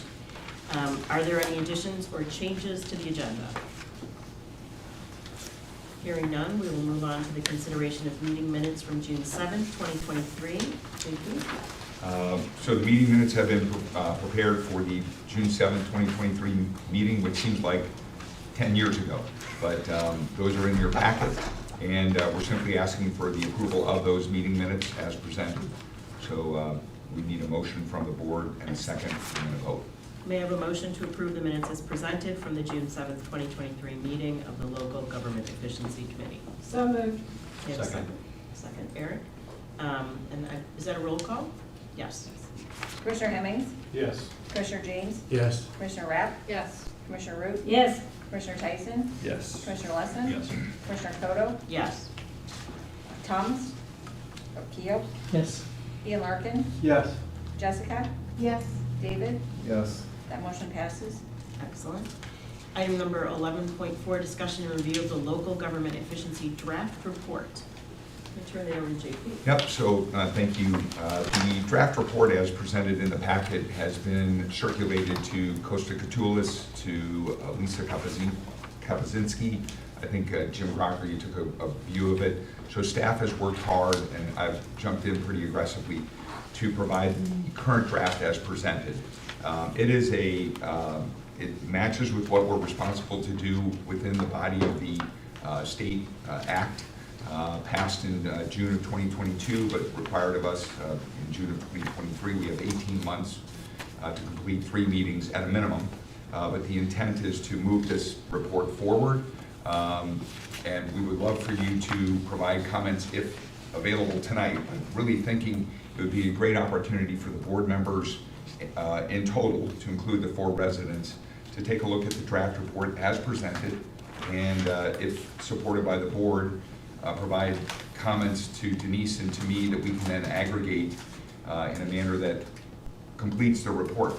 We'd love any ideas that you have regarding ways in which the Park District can be more efficient, either within the Park District itself, but more specifically with the other governmental entities that we can connect with, if we aren't already connecting with them, or how we can become more efficient with those entities with which we already are connected. So I think it's tough to try and go through the report in and of itself tonight. So maybe it's a bit of homework to move the report to essentially the finish line, but to make sure that the residents on the committee, all those who are were here tonight, also have an opportunity to provide input, to get that input, and then try and turn the draft to its final state. But that would be my recommendation after, great work by Elisa, by Costa, by Jim, by me, but others who have looked into this. Denise has reviewed it as well, so I think we've advanced it to a pretty good spot. More to come, obviously, but that's where we're at right now. The looking forward timeline is that January 18th, we might be ready with a full and final version of the report. That's our first board meeting in January. And that would allow us to have a look at the final written product. So any and all comments welcome between now and that date. And to add some context, Commissioner Cotto and I talked about how trying to recall what was stated in June is pretty hard to do with some of the context around that meeting. So if we were to wait yet another 6 months, it might make it more challenging to add the final pieces of the puzzle. So our thought is to strike while the iron is hot.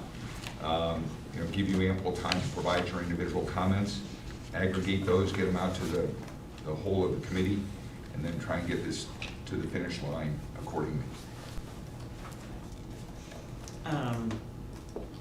Item 11.5 is the survey of residents in attendance for input on matters discussed in the Decennial Committee on Local Government Efficiency.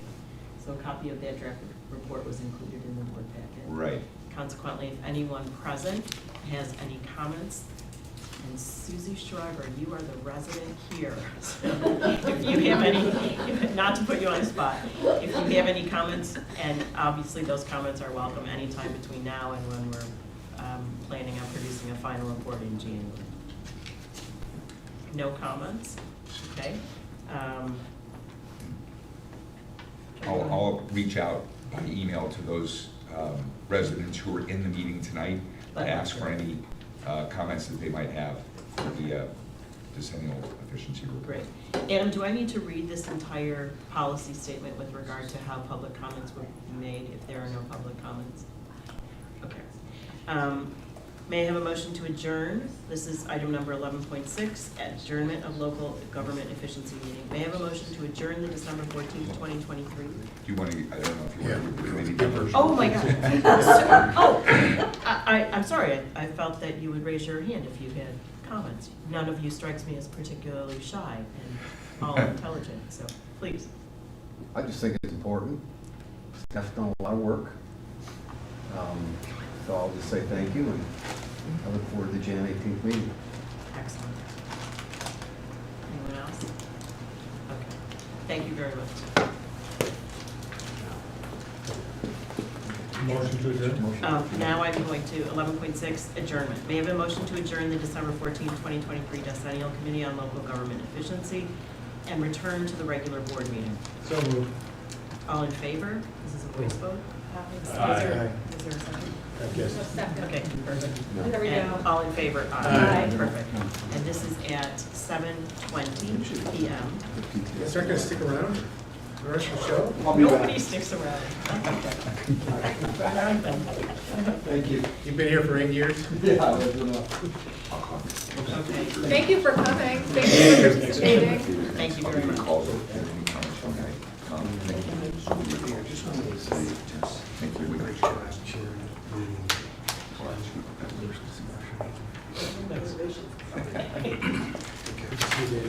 Have a good holiday.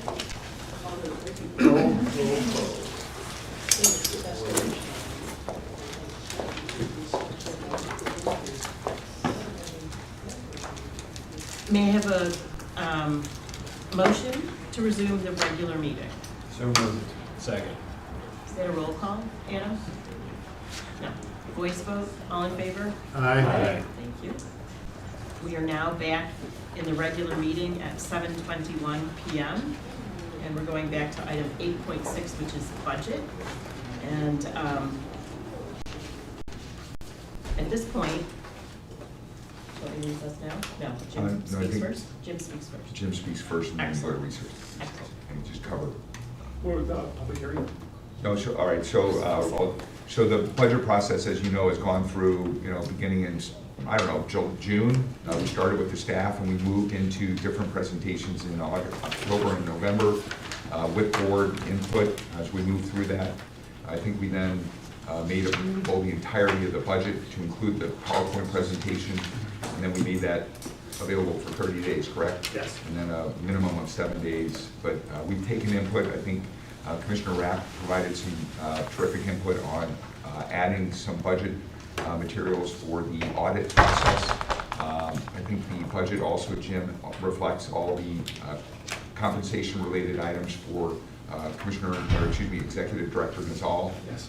So those have been added to the budget for, to ensure that it is up to date and has been made available to the public accordingly. So, is that fair? Absolutely fair, yeah. If I may Yeah. piggyback on Fire that a away. little bit.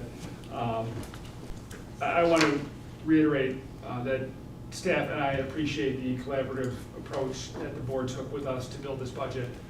We presented to you on 3 separate occasions. Staff and I presented, and the board came back to us with some really insightful suggestions and recommendations, which we've included in the budget. We made some minor tweaks and amendments based on your feedback. So thank you for the time you took to go through what is a really comprehensive approach to funding our efforts and our requirements for 2024.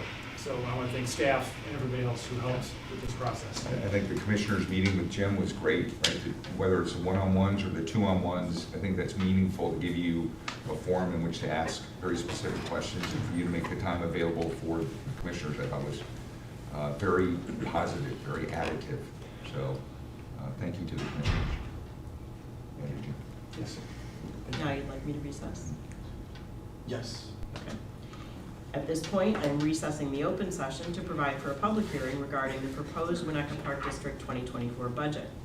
Recognizing the budget process began with October and November board meetings in public, as well as recognizing the proposed budget has been posted for 30 days on the Park District's website, and no comments or questions regarding the budget have been received, and notice of this matter was properly posted a minimum of no less than 7 days ago as required.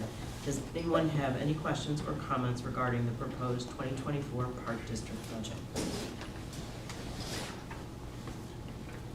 Can we have a motion to open the hearing? Say it again. Can we have a motion to open the hearing? I move to open the public hearing for Excellent. the May I have a purpose of second? discussing the budget. Second. That's a roll. Roll call. Roll call. Commissioner Hemmings? Yes. Commissioner James? Yes. Commissioner Rapp? Yes. Commissioner Root? Yes. Commissioner Tyson? Yes. Commissioner Lesson? Yes. Commissioner Koto? Yes. That's a quorum. Now we have a motion to approve ordinance 600. Not yet. Okay. Now you ask for public comment. Excuse me. All right. I would be happy to accept at this time any public comment with regard to the budget. Seeing no hands are raised. Now you can ask for a motion to close the Thank you public very hearing. much. May I have a motion to approve ordinance 600? Yep. Oh, sorry. Close. Closing public comment. As you can see, we've cut and pasted together this document today. So moved. Close public comment. Thank Motion to you. close the public hearing regarding the budget. Second. Thank you. Is that a roll call as well? Commissioner Hemmings? Yes. Commissioner James? Yes. Commissioner Rapp? Yes. Commissioner Root? Yes. Commissioner Tyson? Yes. Commissioner Lesson? Yes. Commissioner Koto? Yes. 8.6, the motion to approve. Excellent. May I have a motion to approve ordinance 600, an ordinance making a combined annual budget and appropriation of funds for Winnetka Park District, Cook County, Illinois, for the fiscal year beginning on the first day of January 2024 and ending on the 31st day of December 2024. So moved. Second? Second. Thank you, John. Any discussion? Thank you. And a roll, oh, sorry. Just a real thank you to you, Jim, because you went out of your way to answer questions. You made yourself available, and it took a lot of time, I know. And I for one, who's not financially skilled, thank you very, very much. And I could not have done it without the incredible help of the staff. Costa, Pat, Paul, Lisa, Beth, Kate, I mean, the staff really put together a heck of an effort. So I want to thank all of them as well, but thank you very much. This, Anyone? this being my 7th budget cycle, I want to thank Jim, I want to thank John Peterson. John, you've seen more than I, and the process continues to improve. I think that it is very meaningful that the public understands that each of the commissioners, while very few questions were asked here, asked many questions in those 2-on-1 or 2-on-2 meetings, and thus the efficiency. We got a lot of good input, had the opportunity to query you on a number of subjects, and I think the budget process, all in all, is the best it's ever been. So thank you. Thank you. Thank you very much. That ends our discussion. Should we take a roll call vote? Commissioner Tyson? Yes. Commissioner Lesson? Yes. Commissioner Hemmings? Yes. Commissioner James? Yes. Commissioner Rapp? Yes. Commissioner Root? Yes. Commissioner Koto? Yes. That motion passes. Excellent. Now we're returning to item 8.2, which is the consideration of the contract for appointment of executive director. May I have a motion to approve the employment contract between the Winnetka Park District and Shannon Nizal for the position of executive director? So moved. You have a second? Second. Thank you, James. Any discussion? I just had a comment on the contract on page 11 in item 15.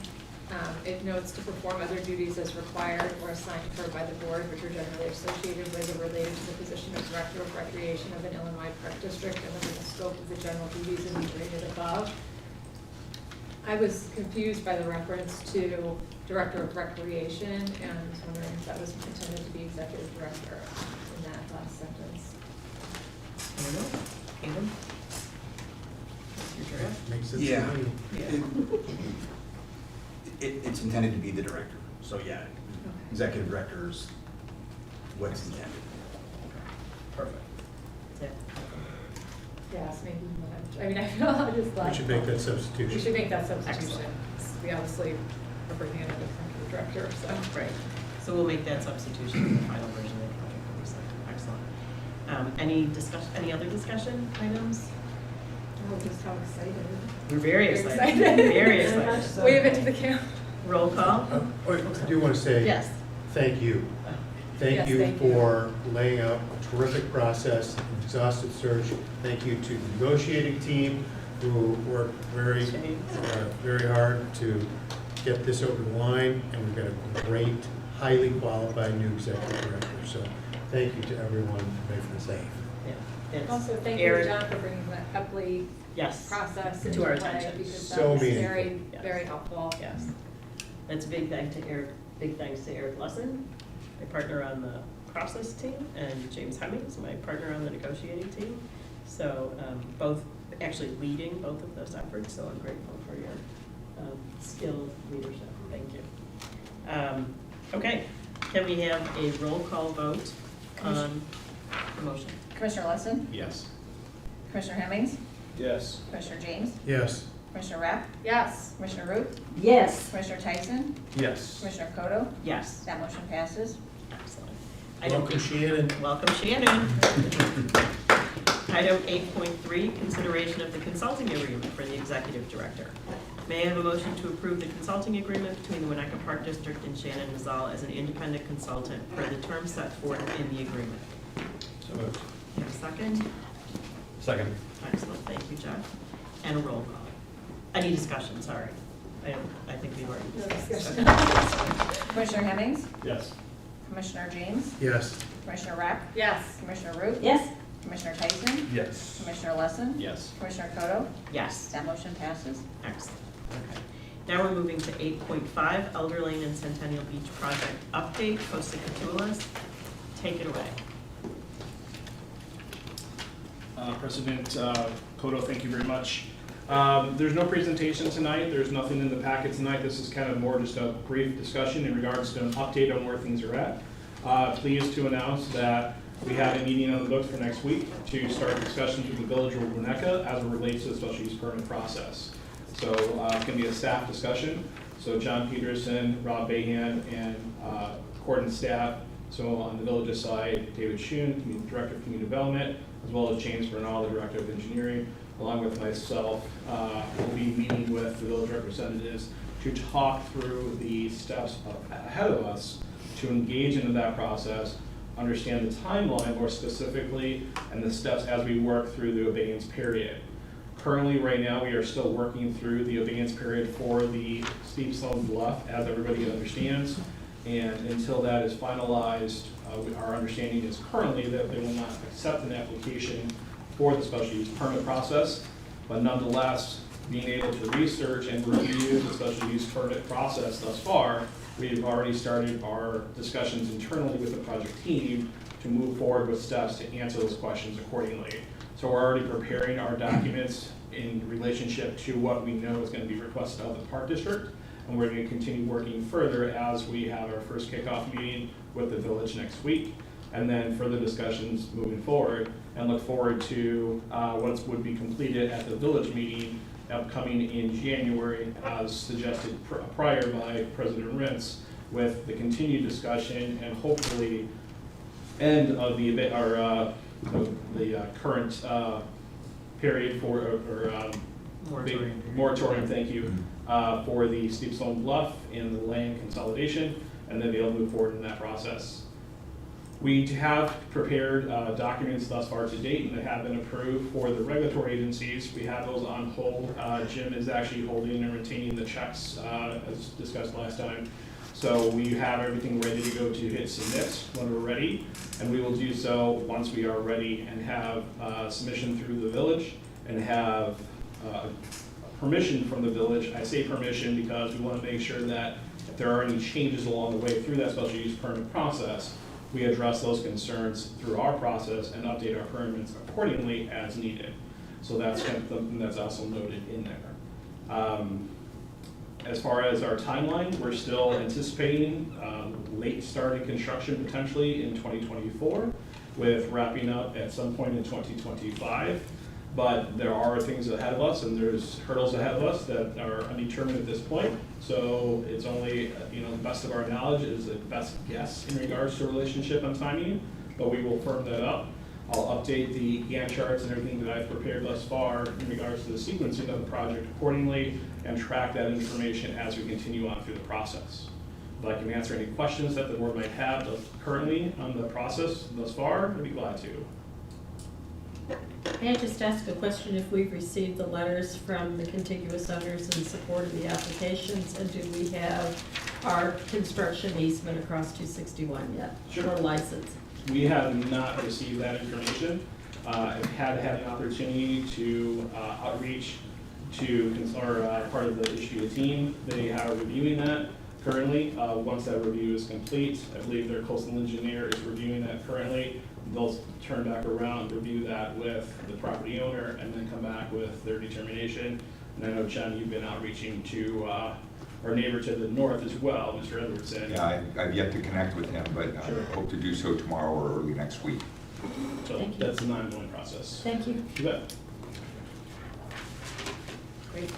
Yeah. Just want to confirm that at our first meeting in January, you'll have an update to the Gantt chart that includes all the findings and the updates from the meeting with the village. Anything and everything that we hear from next week Wednesday will be included and updated accordingly, yes. Great, thank you. You bet.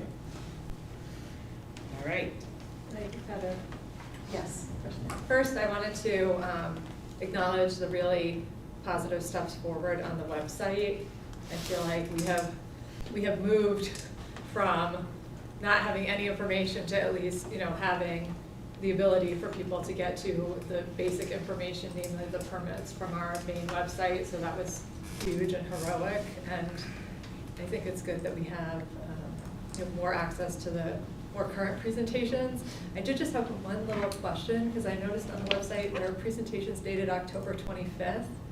That should So be I am- updated this morning. So, Okay. yeah, No, because I was confused because we Yeah. didn't do anything on October 25th. Correct. Yeah, that was somehow a miss Okay. date, but everything has been updated and adjusted to mark that October 19th Okay. date, so Yay. it's all up to date. Yay. Thank you. Yeah, so it's, yeah, we had some problems just in the back end with it updating some plugins, so anyway, so. Like I feel like those plan files too are so big that I think my computer is always unhappy when I have Yes, to open it. It takes a yes, while. and, yes, that will be resolved really soon as well. Yeah, no, I know, Not but it takes time to.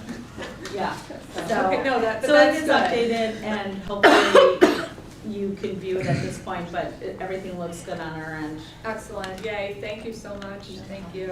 I just want to note, it is a work in progress. The project documents still have not been updated yet. So Kate and I have been working through that. So just with everything else, we wanted to make sure that it was up to date with the important things, if you will, not saying Yeah. that the project documents are not important, but then we'll update the project documents, which gives the history, if you will, in chronological order of all the events that have taken place thus far as they are milestones to the project.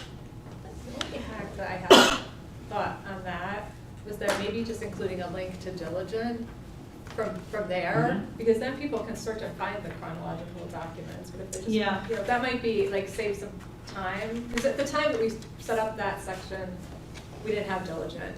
Okay. That's why it's kind of, Yeah.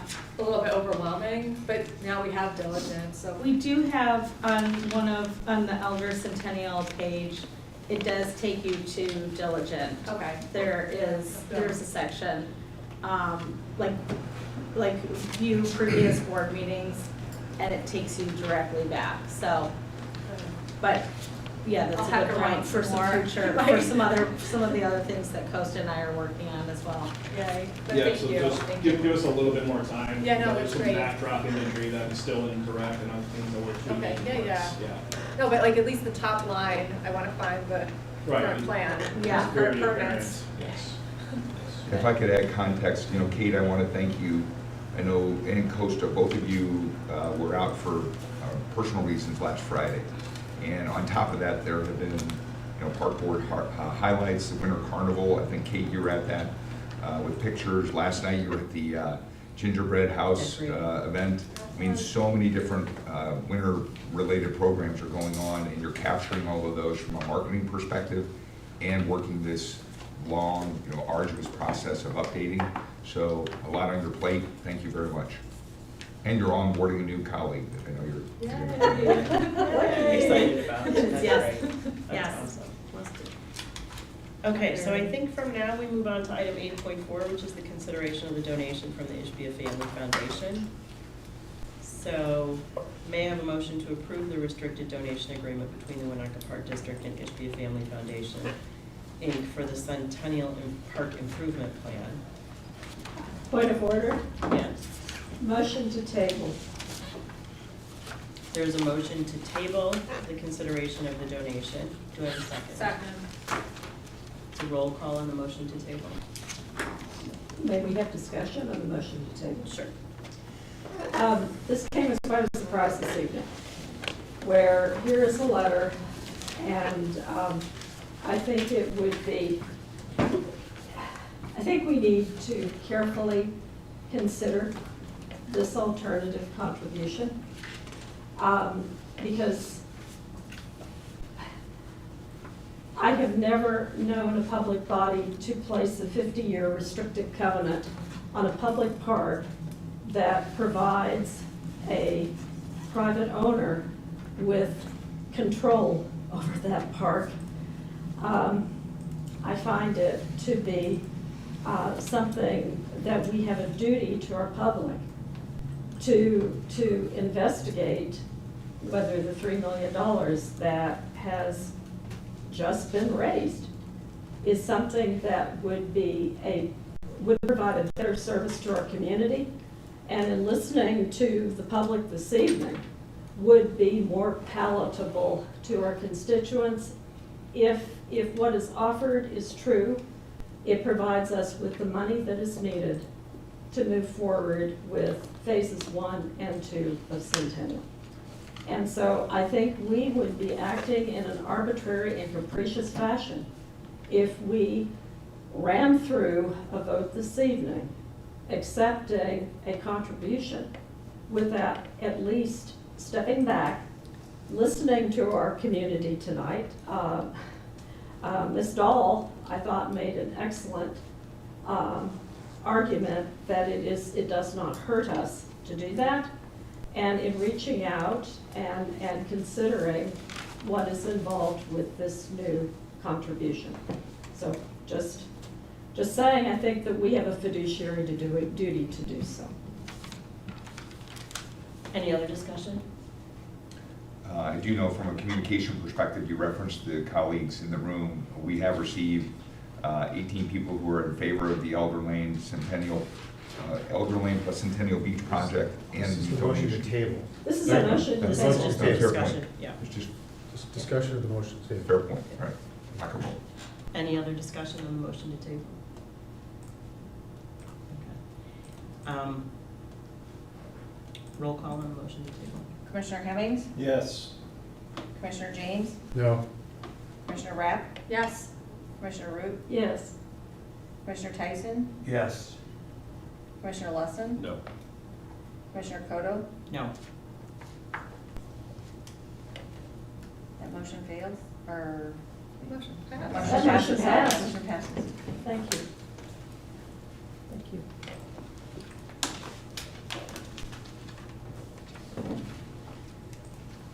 Well, that shortens the meeting. Indeed it does. Can we have discussion? Can we have Can discussion? we have discussion for clarification purposes and edification on the current terms? We can talk about, it's a regular meeting, so we can add things for discussion. Obviously, we're not taking final action on anything. Excellent. Okay, so I'd like to talk about the changes to this particular Ishbia Family Foundation donation agreement, the specifics. Sure. So I can run down the material changes that occurred since the last time we had a meeting. There was a discussion about whether or not the donor would have the money set aside and available to make the donation.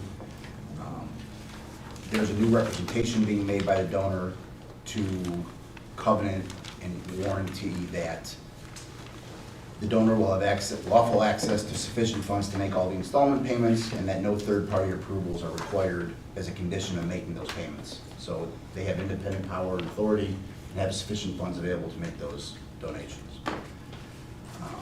The arbiter is now identified as John Peterson. When Mr. Peterson decides he no longer wants to be the arbiter, he has the authority to appoint his own successor.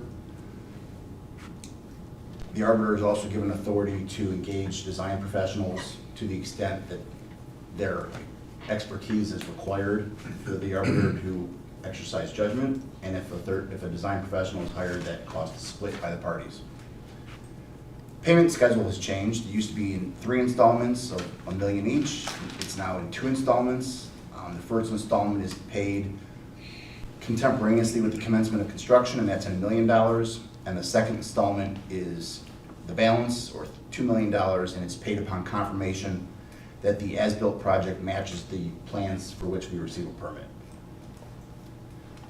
The term of the agreement, which was formerly the Could you say that again? What you just said about? Sure. The second installment, Okay. which is $2 million, Yes. would be paid upon confirmation that the as-built project, that the project is built consistently with the permits that we are granted. Okay, so it's not a change where we're happy with the permits that were granted, it's still, I want the permits to be exactly what is are outlined in the October 19th. The second payment comes after the thing is built. Okay. And they determined that it was built along the same plans. as Okay. In conformance with permit terms. the ultimate Okay, okay. But there's still the sole discretion to withdraw the donation if the permit process does not go. So we'll do it in that order. Okay. There's recognition that plans might change as a result of regulatory review, because we have to go to the village, we have to go to Army Corps, we have to go to IDNR, and there's some other agencies that have incidental review as part of that process. After all that regulatory review is completed, the donor gets to review what permits say that we plan to build. And if the permit plans change from what's going to be attached, or by comparison to the October 19th schematic design plans, and they change in a way so that the project doesn't meet the donor's goals, the donor can say, never mind, I don't want to donate the money, because the project doesn't meet my goals. So that would occur before the project begins. Okay. And at that time, the Park District Board would have an opportunity to decide which things to prioritize, where to put the money, and what to build first. Because as you know, we're getting permits for everything.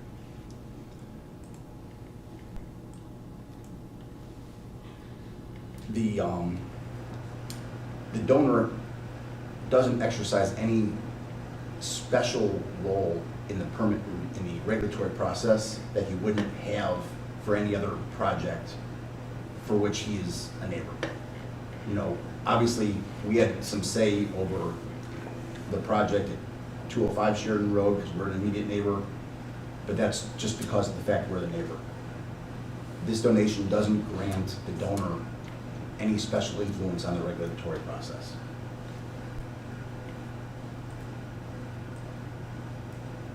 The term of the agreement changed today. It is now a fixed 50 years.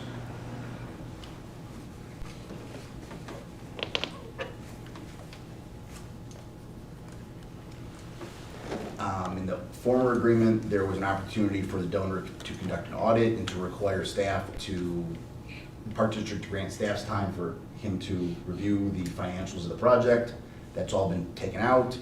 Instead, the Park District will simply provide a general ledger describing the revenues and expenses of the project at a time 90 days after completion of the project. And we have to, you know, have normal record-keeping obligations that we always would have. So we have to keep records of all the expenses we make. So there's no third-party audit. They're not going to intervene in regular operations. Bless you. Thank you. Each of the project elements. There are 4 project elements. There's the stone pier, breakwater, there's the ADA pathway, there's the off-leash dog beach, and the dog beach perimeter fence. So those are the 4 things that are called project elements. The restrictive covenant represents a promise by the Park District to build those elements as described in the permits and to maintain those project elements where they are located in their as-built condition for the restricted term.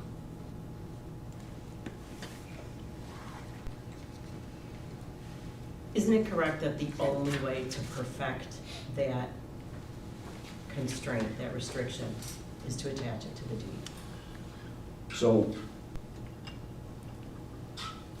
we have a contract, and if we violate the promise in the contract, we would have a breach of contract, right? By recording it against the property, we can't cause that covenant to be removed unilaterally. We can't cancel that covenant without the beneficiary's consent until it expires by its own terms. So the covenant provides a more secure way of guaranteeing that the promise remains in force and effect. Permission to ask council a question? Sure. On the property description, for which the restrictive covenant attaches. Yep. Do I understand, and I was trying to see tonight. It covers looking at Centennial the Park and new- Beach. Is it the entire Centennial Park? Yes. Inclusive of tableland, Yes, bluff, yes, and then beach? yes. Well, just the legal description of the property, that's Yeah, what it legal does. description. Well, except, the project is limited to the ADA pathway, to the, really the beach and the bluff. So why are we encumbering park tableland? There's no risk of the Park District ever losing any property rights in anything as a result of this covenant. So we're not encumbering it in a way that we are potentially at risk of losing ownership. We can't record the covenant against the stone pier alone. We can't record the covenant against only the ADA pathway. You record covenants against the property the owner owns. It doesn't restrict anything about what activities occur on the tableland. It doesn't restrict what improvements we can put on the tableland. It doesn't restrict which people are allowed to come and go. It doesn't grant anyone the power to use, possess, or exclude anyone from the Park District property. That's still within our plenary control. What it does do is it gives a special interest the right to require that improvements, amenities that we have made will remain there for 50 years. So you have a single individual who has oversight, continuing oversight, on public taxpayer-paid property with an arbiter who is not neutral and independent. And I don't know if it's an appropriate time to ask you, and I really didn't want to have to ask this, but you will be leaving us on January 25th. Would you be willing to tell this board and the community where you're going and for whom you're going to be working, and to assure us that your new engagement will have no association with, either directly or indirectly, with Justin Ishbia, Shore Capital, or any other entity affiliated with him?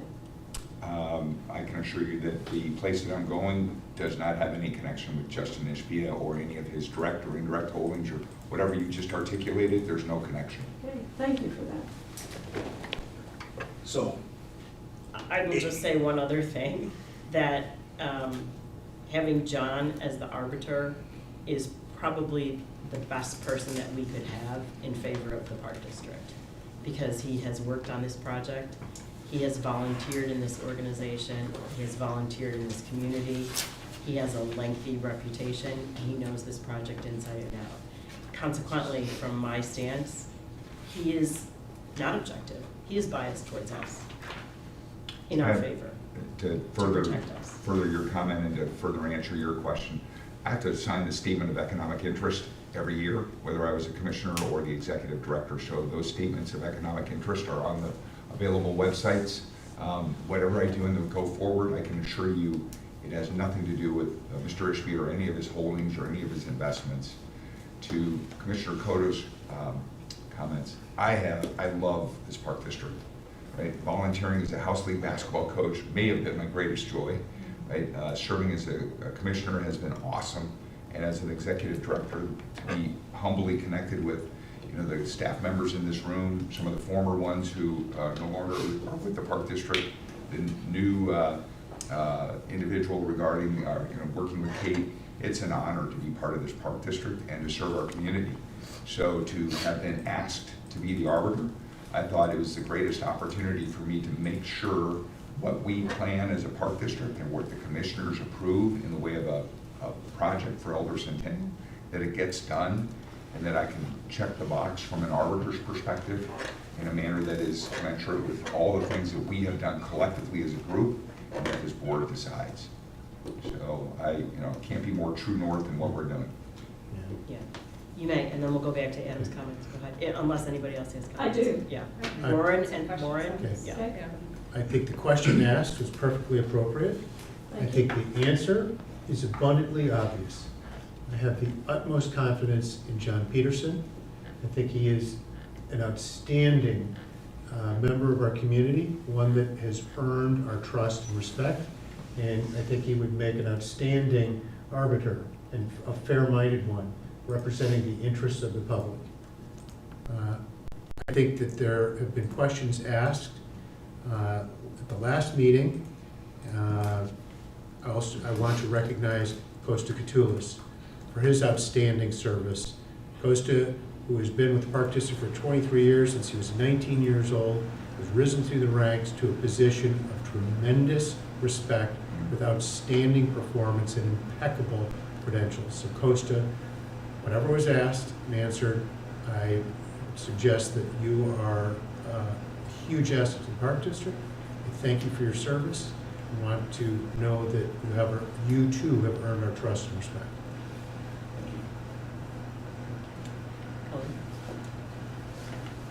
John, I think you're an incredible person, a very good person. I think you have lost your ability to be objective on this project. You served, in the capacity as commissioner, then moved into the executive director's role. And it is, I think you do a fabulous job in many, many areas. But when it comes to this project, I think you have lost your objectivity, and it is with regret that I am reading a text from you to Justin Ishbia that was March 11th of 2022 that was released in a FOIA, where you said, "We have worked diligently and in good faith to advance a plan that serves your interests. But we continue to be met with resistance on all fronts regarding the critical path and the 3 outstanding documents." Those were the ancillary agreements. If the Park District is going to pass a resolution and post all documents regarding the deal on the website, it must be complete and accurate, which is why we want to talk with you about how to best finalize the 3 outstanding documents. The emphasis I have here, we have worked in good faith to advance a plan that serves your interests. An arbiter, in my opinion, must be neutral and independent.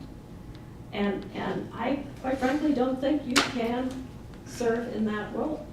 I think you are very committed. So I object. I sort of object to taking a comment out of context, because that was a 2-year negotiating process that FOIA, which some commissioners did not even answer, contained a lot of documents that were never signed, and choosing to use one word, your, as opposed to our, seems to be the focus of your objection. I could give you many more documents, and I don't want to do that. I My understand. point is, Mr. Peterson is not neutral, he's not technically trained, and he's not independent. So he has the ability to bring in a technical expert of his choosing. I think that you have made your point. I don't think we need any more examples or any more character. Cynthia was next in line, and then it's you. I just wanted to ask a question from a legal perspective with respect to, is there a conflict of interest in naming John Peterson as the arbiter? Because he's the current executive director. This gives him kind of a pecuniary interest, I think, as the arbiter, because I assume that would be a paid position. No. Well, the arbiter is not paid. Not paid. Okay. I do it really to serve the Park District. He's a trusted neutral, and the scope of his decision is very, very Is narrow. it done, like, I still have the sorry. floor. That's okay. Right? Go ahead. Yeah, So, go ahead. okay, so it's unpaid. But the contract specifies a very specific design outcome in the contract prior to the Park District going to other entities that will require public I don't understand. comment. Okay, can you explain that more clearly? What is the design outcome? So, The design outcome is what the board has chosen as the outcome. yes, but subject to feedback from the IDNR, subject to feedback from the village, subject to feedback from the Army Corps. Right. You may need to change that. Right, and we are free to make, we are compelled to make changes that the regulatory agencies tell us to make. Okay. And after we make those changes, the donor has a right to decide whether or not to continue to make the donation or not. And if he doesn't make the donation, the whole thing evaporates. And The restrictive covenant does not get recorded, if at all, unless and until the donor makes the first installment. And the role of the arbiter doesn't begin until the project is completed. And then it's The permits are complete. to ensure that the project is in conformance. Correct.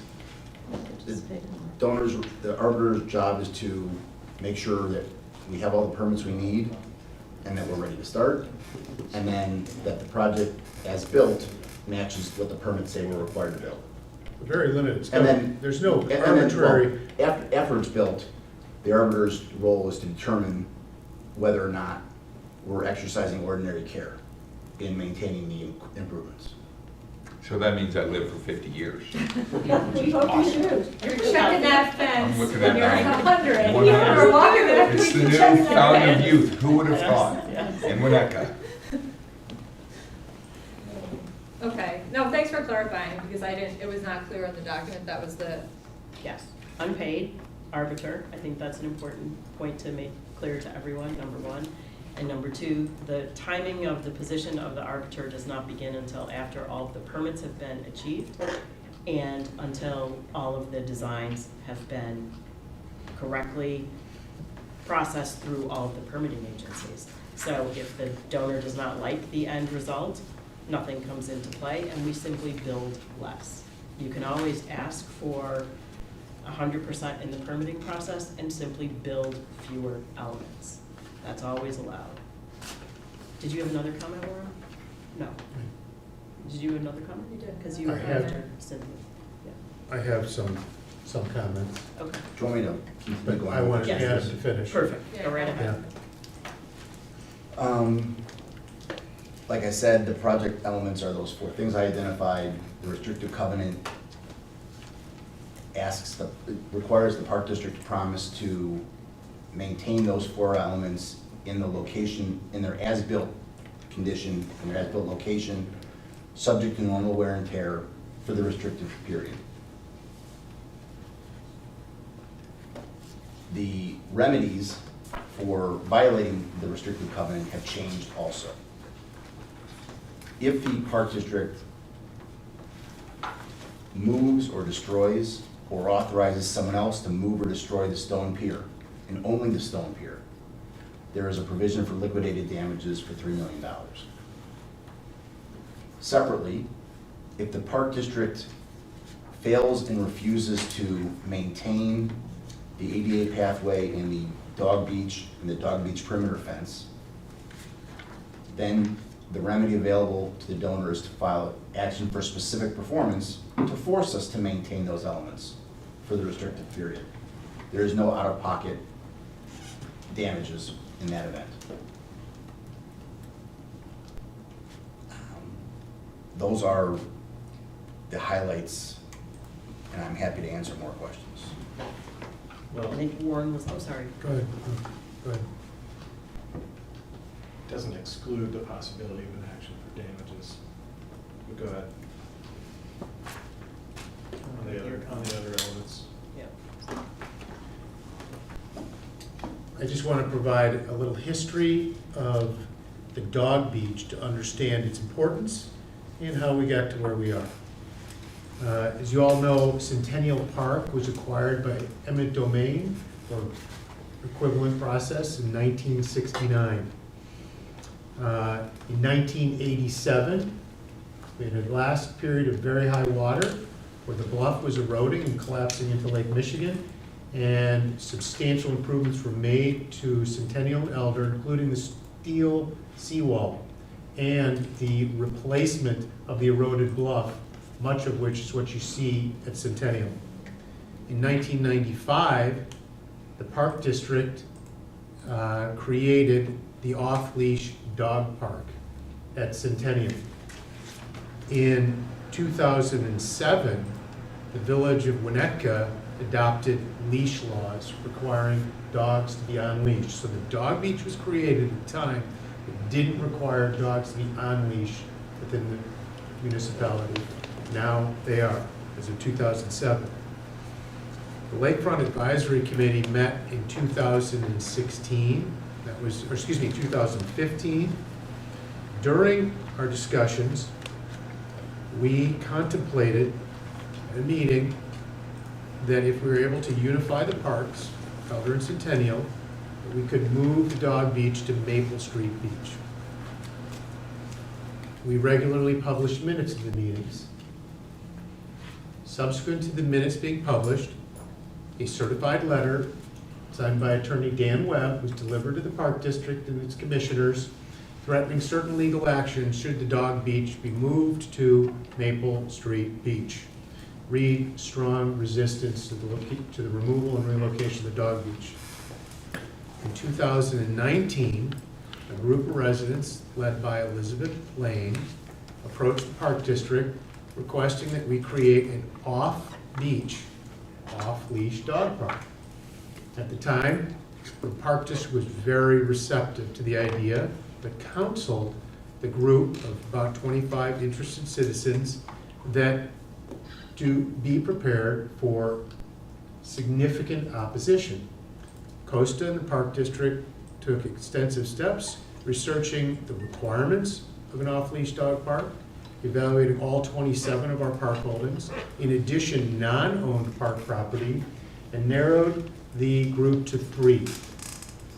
West Elm Park, Crow Island, a portion of West Elm Park, a portion of Crow Island Woods, and a portion of the Village Municipal Yard. As anticipated, the NIMBY opposition was intense. Yard signs, hundreds of people signing petition opposed to creating an off-leash, off-beach dog park at either West Elm Park or a portion of Crow Island Woods. So that action was tabled though consideration continued of creating an off-leash dog park in the municipal yard, but it couldn't be created until after the stormwater project. In August of 2021, after the Park District had approved the Lakefront Master Plan, which was approved in 2016, shortly after Commissioner Root joined the board in August, a group of citizens came into this room in August of 2021 demanding the reinstatement of the dog beach as a part of the Lakefront Master Plan. Subsequent to that, because the park, that was, and mind you, that was, I should say, subsequent to that, Village President Chris Rentz, after consultation with the village, suggested that a portion of Tower Beach could be used as an off-leash dog park. And we created a subcommittee for the consideration of another off-leash dog beach. The committee considered Tower, and want everyone to understand, Tower Road Beach, we know that it consists of village-owned property and Park District-owned property. The Park District has a lease from the village to operate the beach on village-owned land. The total width from the pier to the north property line of the Park District is approximately 513 feet, about half of the width of Elder and Centennial. Thus, consideration was made to allocate approximately 200 feet of that, leaving 313 or so feet. But it was recognized we had two significant problems with that location. Number one, the riptides. The pier and the riptides present a clear and present danger to people and dogs when the waves are up. Number two, the placement of the fence in that zone would be quickly obliterated by the first big northeast storm. So after a lot of thoughtful consideration, determined that a robust installation would have to be made to make the fence sustainable there.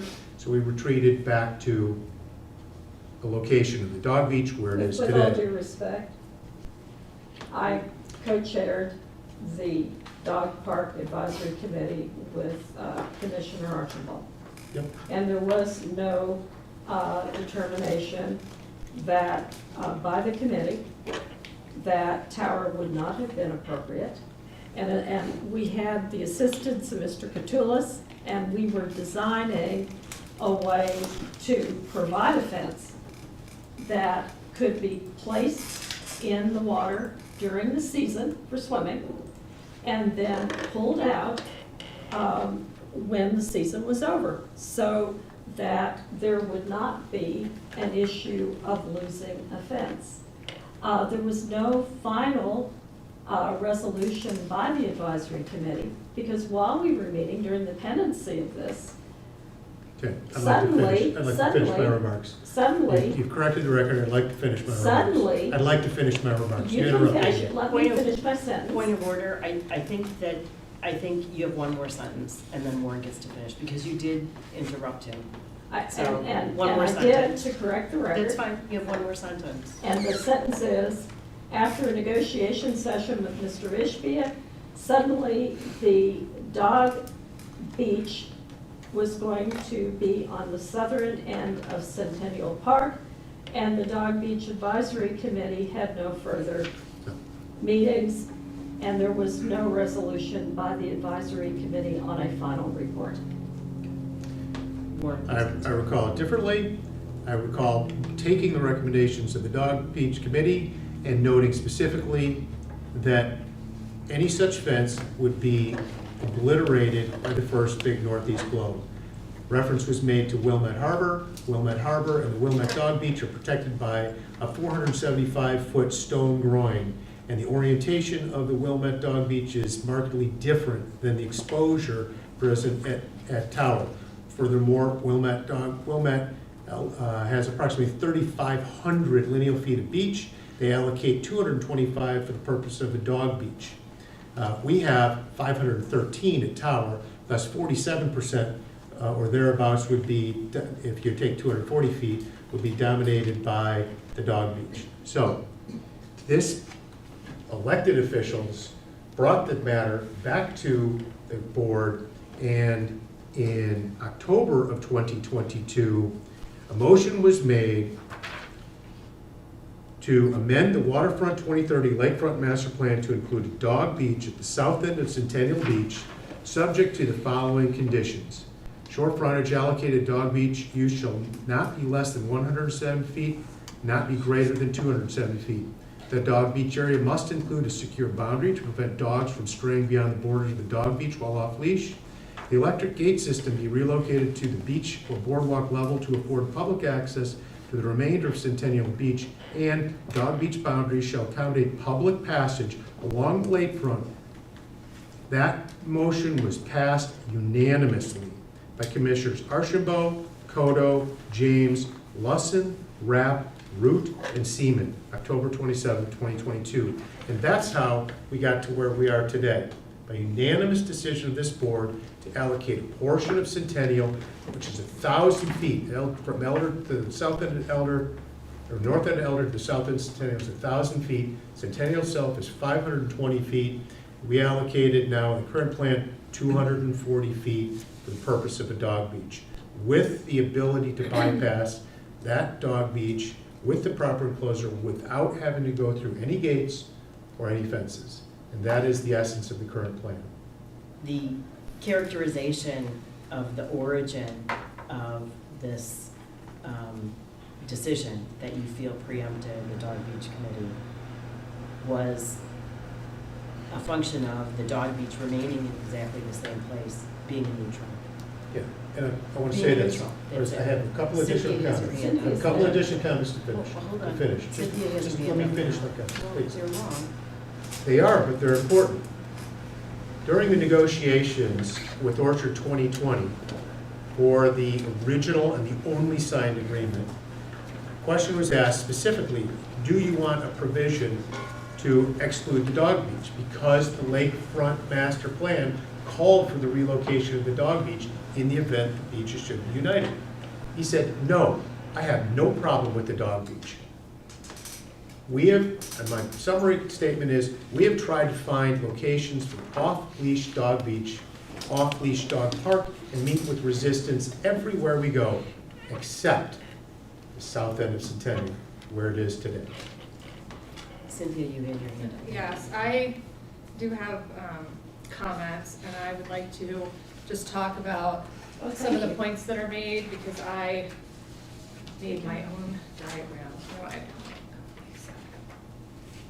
So on the third page, I just wanted to lay out some of the points that were discussed. Did you share these with Adam?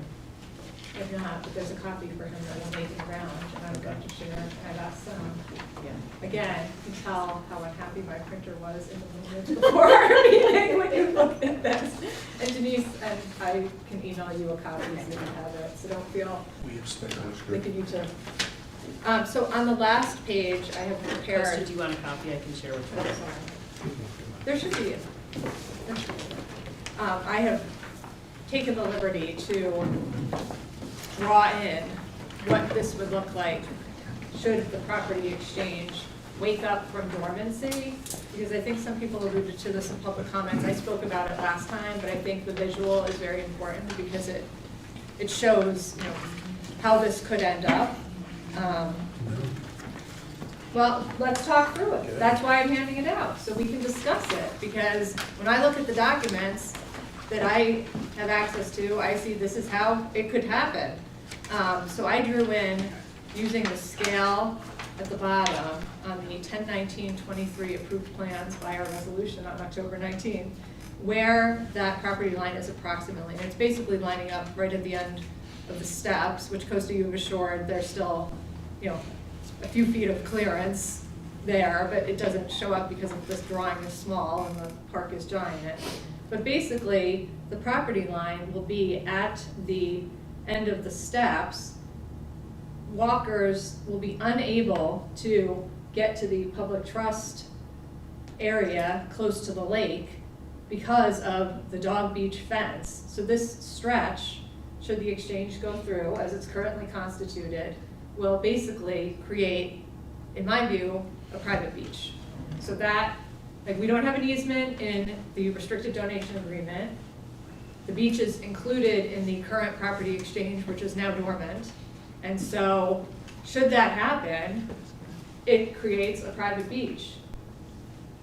And I think that's a bit of a point that has gotten lost. I think that is also potentially a motivator for our interested donor for this restricted donation by saying, you cannot move the dog beach fence in any way, because when we had talked previously, before the donation, there was discussion about, well, we could move the fence so that it remains on our property, but under this very restrictive agreement, we can't, and it basically privatizes the beach further down. And so I think that, you know. So you understand the village ordinance that was recently adopted where they said if this parcel, and it pertains particularly to this parcel, if it moves from public to private ownership, it cannot be consolidated. And it cannot be developed, and it has to remain basically in the state in which it is. That's fine, but you can't walk legally on that beach because it will be owned by someone else, because it is not in the, near the ordinary high water mark because of the dog beach But there will fence. be no Commissioner physical. Redd? Pardon? What? I just want to read something from the restrictive covenant. Okay. Paragraph 2 of the restricted covenant says, the project elements shall remain in place in the same location where the project elements are located on Exhibit B. It doesn't say anyone can move them. It says the project elements shall remain in place in the same location where the project elements are located on Exhibit B. And they're as-built conditions. Exactly.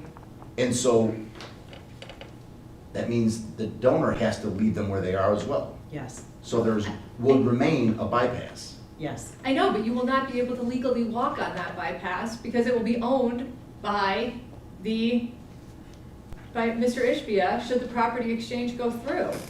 It will be like those parcels in the West where you have public parcels and people take ladders and try and climb over the corners, except you can't climb over the corner because then you're in the dog beach, and then you can't climb over the dog beach fence. And it's just ridiculous because it's blocking the public access that we have created with our bypass should the property exchange occur, which is why I believe that the donor